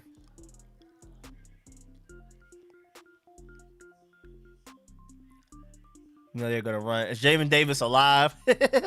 Lay Rama Scott so far. Not over, but this is bad. Yeah, we were just talking about the Antonio Brown thing. I don't know what's going on with that, man, bro. Bro, Florida, bro. I rock with Florida too, man. We're touching that state, you know what I'm saying? They right with us. I rock with Florida. Got a lot of people from there, but man, Florida's a different type of place, bro. They're like the New York of the South as far as just like, you don't know what's going to happen any day or what you're going to see in the news. And Antonio Brown is a clear example of what Florida got going on. And I love Florida. They right there. They border us, but we not them, man. They definitely a different breed down there. Different accent and everything. Different hairstyle. They got the wicks, all of that. Different music.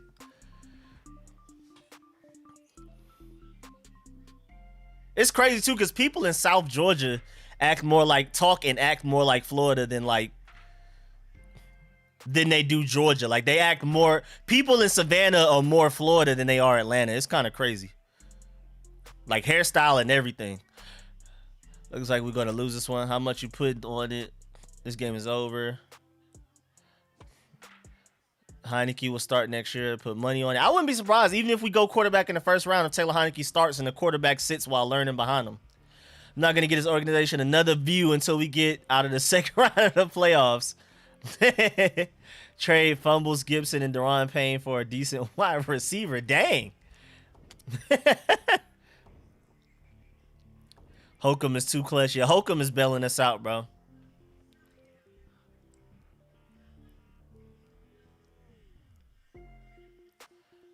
Holcomb is literally bailing us out, bro. Like, literally bailing us out. Cole Holcomb is having his best season by far, bro. He's different. He's had 2 or 3 plays like that this game alone. 4th down and goal line, bro. Like, and then he's making good plays in coverage. Like, Cole Holcomb has ascended. Cole Holcomb has definitely ascended. We get him another linebacker to pair with him, we might be dangerous in that linebacker group, especially when we get Landon Collins back.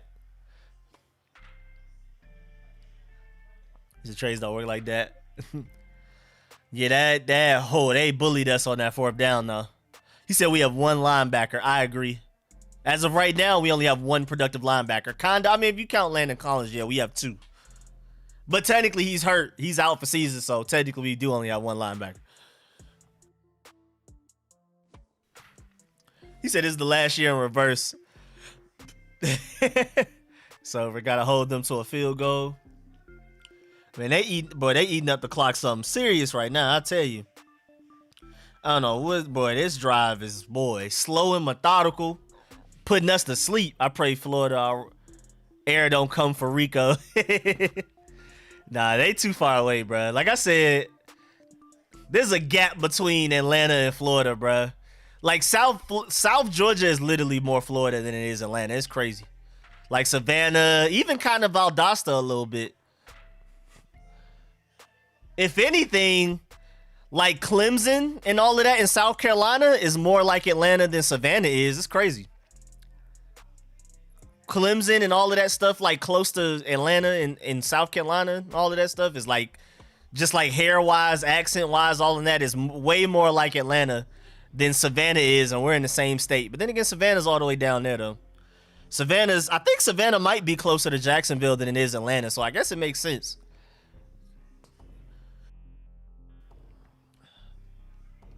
It's definitely closer to Tallahassee. I know that for sure.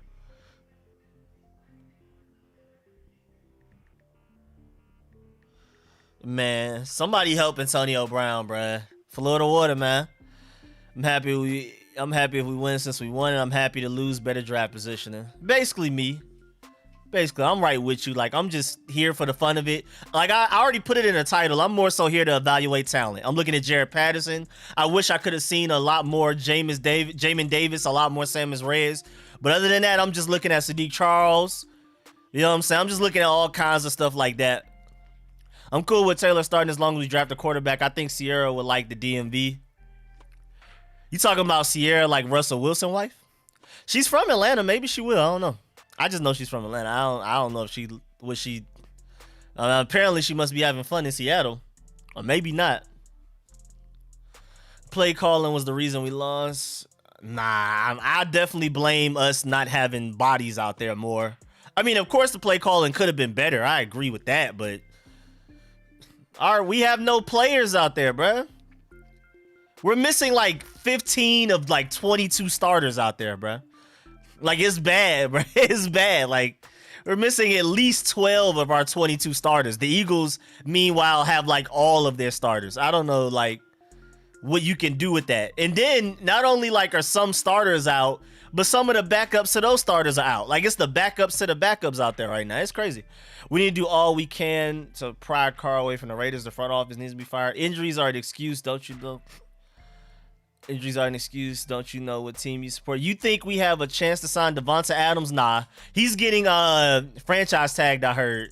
And even if he didn't get franchise tagged, like, we're not going to pay him the 20-something per year he's going to ask for that the Packers are probably going to get him. He said excuses? Bruh, pick any NFL team right now. He said Valdosta is Florida. Pick any NFL team right now and let me know if they can beat these current Eagles right now with the technically the backup quarterback, fifth string center, third string guard, second string tackle, third and fourth string running backs, backups on all over the D-line except for literally the interior. So edge rushers, all kinds of backups. Montez Sweat, Chase Young gone. Cole Holcomb is our only starting linebacker out there. We don't even have Landon Collins. And I think William Jackson and Kendall Fuller are out there, but they're both banged up. They didn't call a flag, right? Jalen Hurts difference. That was too good of a throw. Also, Jamin was great that play. We weren't good when we were healthy at the beginning of the season. We got good, though, once we figured everything out. I felt like it was more chemistry issues than anything else in the beginning of the season. Then that 4-game win streak, we beat Tampa Bay, the Panthers, Raiders, and Seahawks. We finally started to get a rhythm. We moved Landon Collins to linebacker. We had William Jackson in man coverage instead of zone coverage. A lot of things were, like, fixed. It wasn't like we just been doing the same thing all season and then we just randomly started winning for no reason. No, we like fixed things. We got a franchise kicker. Taylor Heineke became a little less bad. Antonio Gibson stopped fumbling over that 4-game win streak. You know what I'm saying? Like, a lot of things were fixed. There's a reason we started winning 4 games in a row. Like, it wasn't just out of nowhere a fluke. Hurts jersey is clean. We keep trying to rush 4 guys. Yeah, I'm not exactly sure why we're doing that. That's literally what Jalen Hurts wants. Again, I'm not saying coaching was good. I'm just saying the fact that we literally have 5th stringers out there is more of a reason. That's a larger percentage of the pie chart. But nah, coaching has definitely not been great. Like I said, I agree with that. What is that gold jacket? Boy, that jacket extra shiny. Taylor Heineke always looks mad under his helmet. You about to put together a game-winning drive, my boy? That's what you about to do, my boy?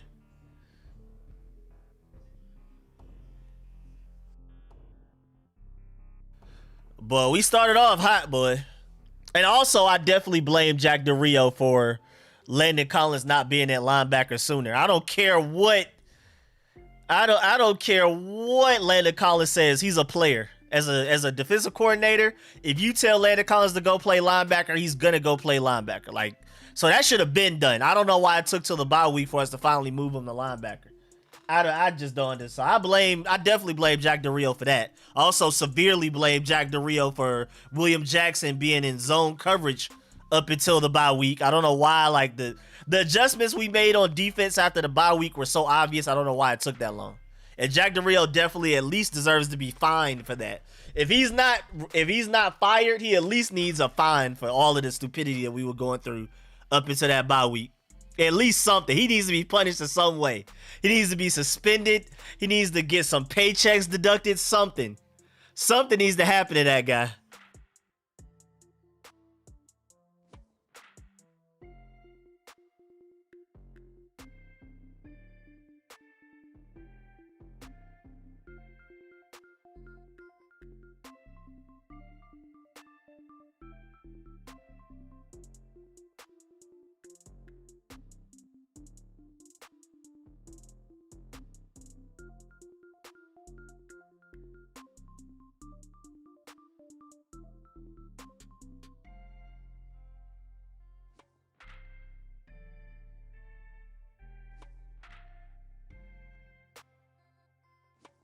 Can we not complete a pass? What is going on? Will Pickett be drafted by Washington? I would like that. Oh, we got a first down now? Because I don't know what was going on first and second down. Again, I'm behind. I'm just now seeing the replay of the Taylor Heineke batted down pass. Yeah, John Bass is definitely... I could definitely make the argument John Bass has been our best rookie. We went zone defense because we were running 4-2-5 because of the issues we had at linebacker, and we were able to go into man defense when Collins was moved to linebacker. And I just feel like, why wasn't that figured out sooner? First of all, you're completely right, Rodney, but like, I'm just like, what's going on? But one thing about John Bass, he gonna get them extra yards. He been breaking tackles and getting some hard-earned yards, bro, like the past couple of games, bro, bailing us out. That's crazy. We need a touchdown, too. It's crazy that we're even at this point. The only touchdowns the Eagles have scored were all on 4th down. The score should be 12-16, us winning, but they went for it on 4th down and got it both times, so.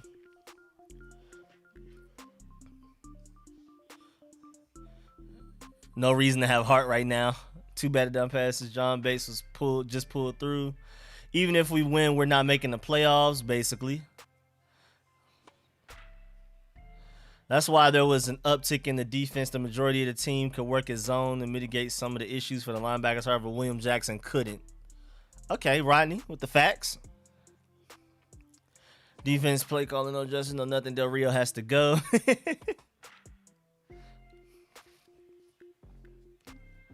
I mean, again, I'm not really disagreeing with y'all as far as Jack Del Rio goes. But again, granted, remember to calculate the fact that they went for it on 4th down at the goal line twice and got it both times. Normally, if it wasn't this situation with them needing to win this game to make the playoffs, if they just didn't straight up not respect us, it'd probably be 12-16 us winning right now. But who knows? Again, I'm just being devil's advocate. But nah, what's it call it?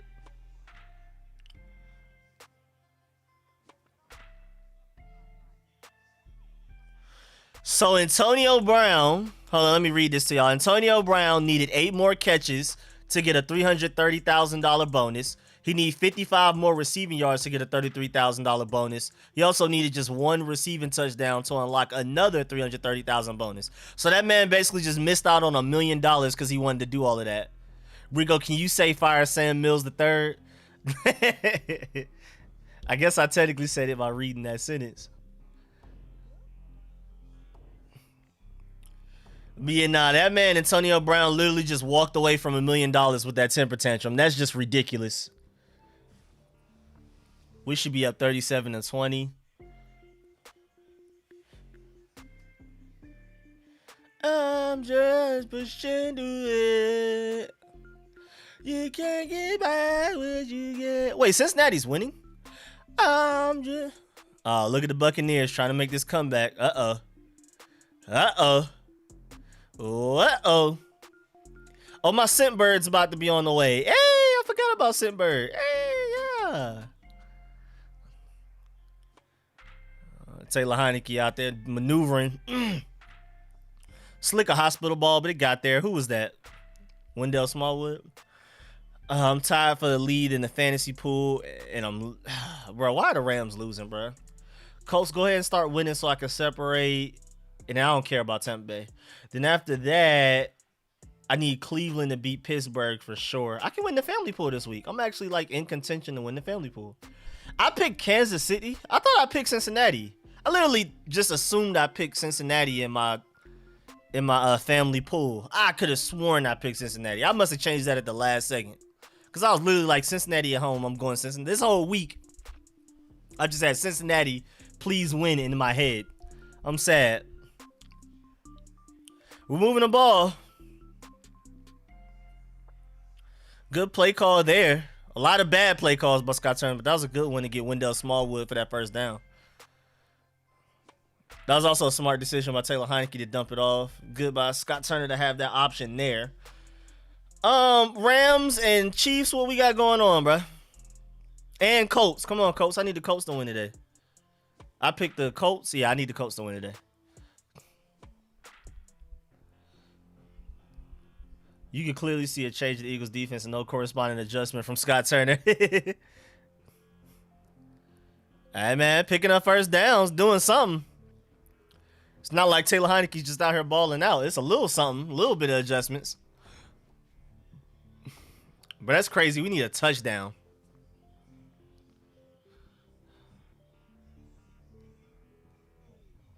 We're moving the ball. Cam Sims literally makes a play every time he touches the ball. It is crazy that he doesn't get the ball much. Cam Sims has definitely earned a spot on this roster going into the next season. Because that's the point we're at right now. These last 2 games, this game and the next one against the Giants, we're starting to see who's actually going to be here next year. You know what I'm saying? Did Cam Sims catch that, though? That was a really good attempt. I've been a fan since day one.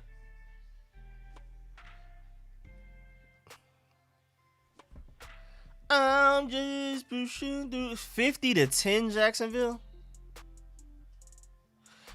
All right, look, we're moving the ball. We have a chance to win.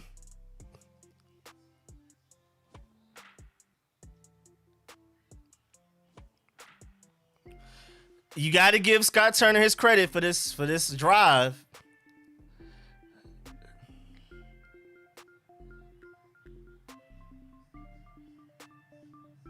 That was a good play by Jared Patterson. I just saw it. JP the GOAT. But look at us. We in the red zone. No timeouts, though. That's the problem. The problem is no timeouts. Yeah, good play calling for us to get up there. I wish, if we had another timeout, it'd be nice. NFL should fine QBs for throwing hospital and suicide passes. Peyton Manning, even as great as he is, used to be a hospital ball demon. That man, Peyton Manning, would throw a receiver into a hit, boy.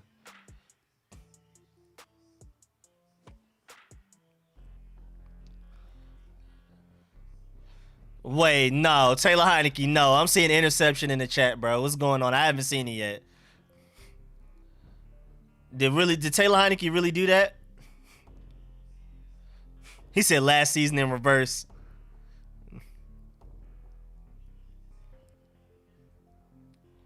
Bro, no way. That's game. Let me see. I haven't seen it yet. I'm still behind. I'm still 30 seconds left. Let me see if it's a catch, because people are saying it may not have been a catch. That ball hit the ground. That was a severe overthrow, though. That was a severe overthrow. It had like no touch on it. It was too straight.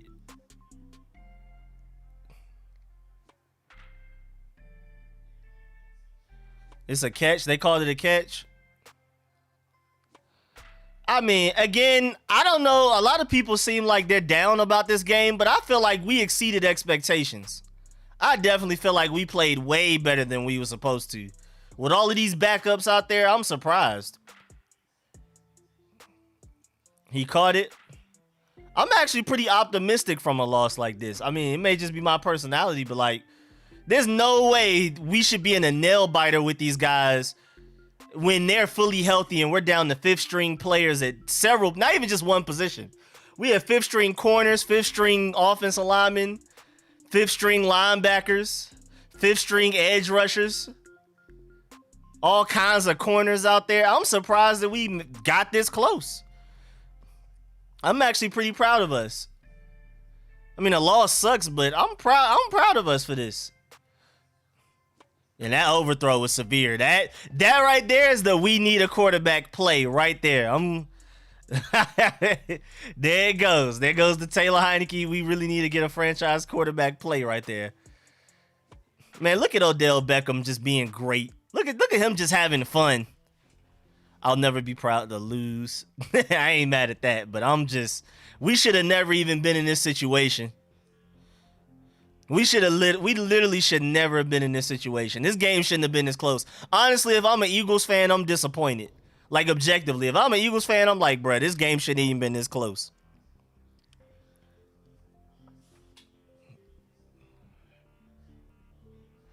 Well, that is game. No timeout, so that's it. Wait, the Jets are really trying to win this game, bro. They're up 4, and they're in the red zone. Little overthrown, but base was tripped up. Eagles are bad. I'm glad I watched. Next week will be even better. Nah, I'm going straight to this Bengals Kansas City game while I'm doing my game review. For sure, because this game is great. This Rams-Ravens game and this Cincinnati-Kansas City game, even the Jets and Buccaneers game. And I got to tune into the Colts-Raiders. This is crazy right now. There's a lot going on. Honestly, don't really care about the Kansas City game as much as I care about the Colts game. I really need the Colts to win. I don't care about the Tampa Bay game either because everybody has the same pick. He said we suck. L Revs, Rams versus Baltimore on now. It's all Heineke's fault. He can't see the open man. Game over. All right, y'all, man. I'm not going to do the post-game live stream. Next week, I will. Kind of like the end of the season. Win or loss after the Giants game. We're going to have a post-game live stream, and we're going to just discuss the season. Of course, we're going to discuss the game. I'm going to open up the phone lines for y'all to call in and all of that. And then, like I've already said in videos, and y'all already know how it goes if y'all been here since last offseason, it's not going to be every Sunday, but I will have a lot of Sundays where I hold random live streams Sunday, more than likely at like 1 p.m., even though like it won't be during our games.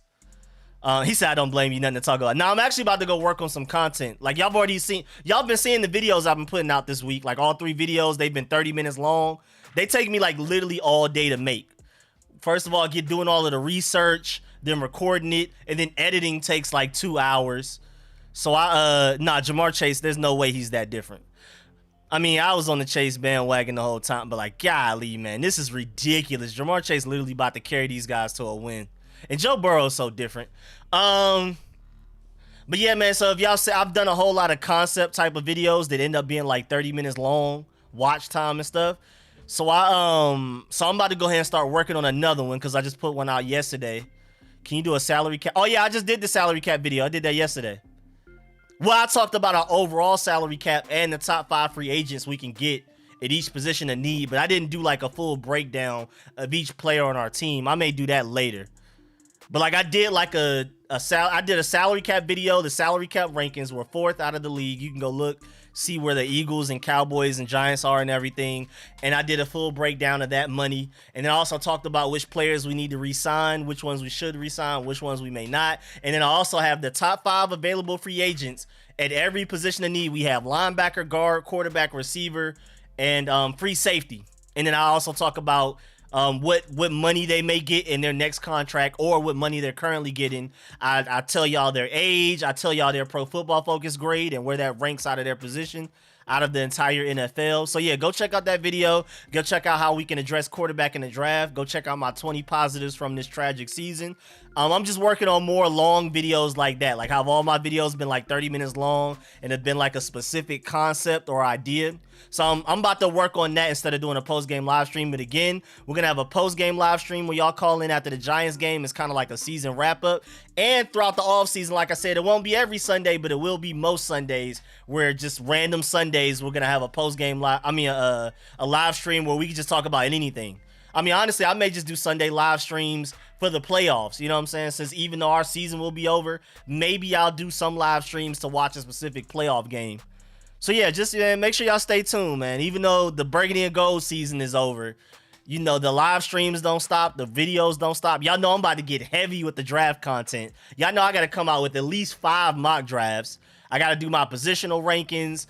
I need to get to some film sessions. I've been slacking on film sessions this past year, honestly. Got to get to some film sessions. I got to get to the exclusive content from my my sponsors, especially the Pro Bowl sponsors and stuff. I'm about to do I got to do like a Redskins one where I show y'all all my Redskins stuff and stuff. I'm working on that. But yeah, man, make sure y'all stay tuned, man. I'm about to go ahead and do my game review for this game, even though it was ugly. There's still a lot to discuss, though. Again, I was here to evaluate talent. I didn't expect us to win. I feel like we played way better than I expected us to play. I didn't even think that game would be anywhere near that close. I didn't think the Eagles would have to go on a game-winning drive against us with all of those fifth stringers we had out there. So I went into this game evaluating talent. I was like, I'm just trying to see who's ready to step up, who should be on this roster moving forward. Like Jared Patterson, I loved what I saw from him. You know what I'm saying? So, nah, there's no way Jamar Chase is always doing this, bruh. What is going on? Is anybody watching this game? Joe Burrow is literally looking like the best quarterback in the NFL. Jamar Chase and Joe Burrow may be better than Aaron Rodgers to Devontae Adams. Nah, y'all have to go look at this game, bruh. What is going on? But all right, y'all, I'm about to go ahead and get this game review done, man. This game is crazy. But that's what a franchise quarterback does, bro. That could literally be Terry McLaurin if he had a franchise quarterback. It's sad to see. I feel so sorry for Terry. But all right, y'all, man, I will catch y'all. Oh, Terry McLaurin got 61 yards, so he needs 40 yards, I believe, to get to 1,000 yards this season. So I hope he does that for sure. You know, Joe Burrow's definitely primed to be at least top 10 quarterback. He may already be top 10 quarterback. Definitely going up there. My boy Fat American with the donation right before I headed out too. Appreciate that. Eagles are not that good. They won't do anything. Oh yeah. I mean, again, the fact that the game was that close with us having a bunch of fifth stringers out there at several positions, the fact that the game was that close lets you know the Eagles really aren't that good. We played with heart, but like the Eagles aren't that good for them to have to get a game-winning drive against us with all of these backups we had in that game.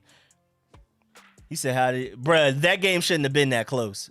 All right, y'all, man. Appreciate the donation again, Fat American. I'm about to go ahead and do this game review. Yeah, Eagles are going to get dominated. There's no way that game should have been that close with all of those backups we had in, bruh. There's literally no way that guy. If I'm an Eagles fan, I'm nervous making the playoffs because they're going to have a first-round exit.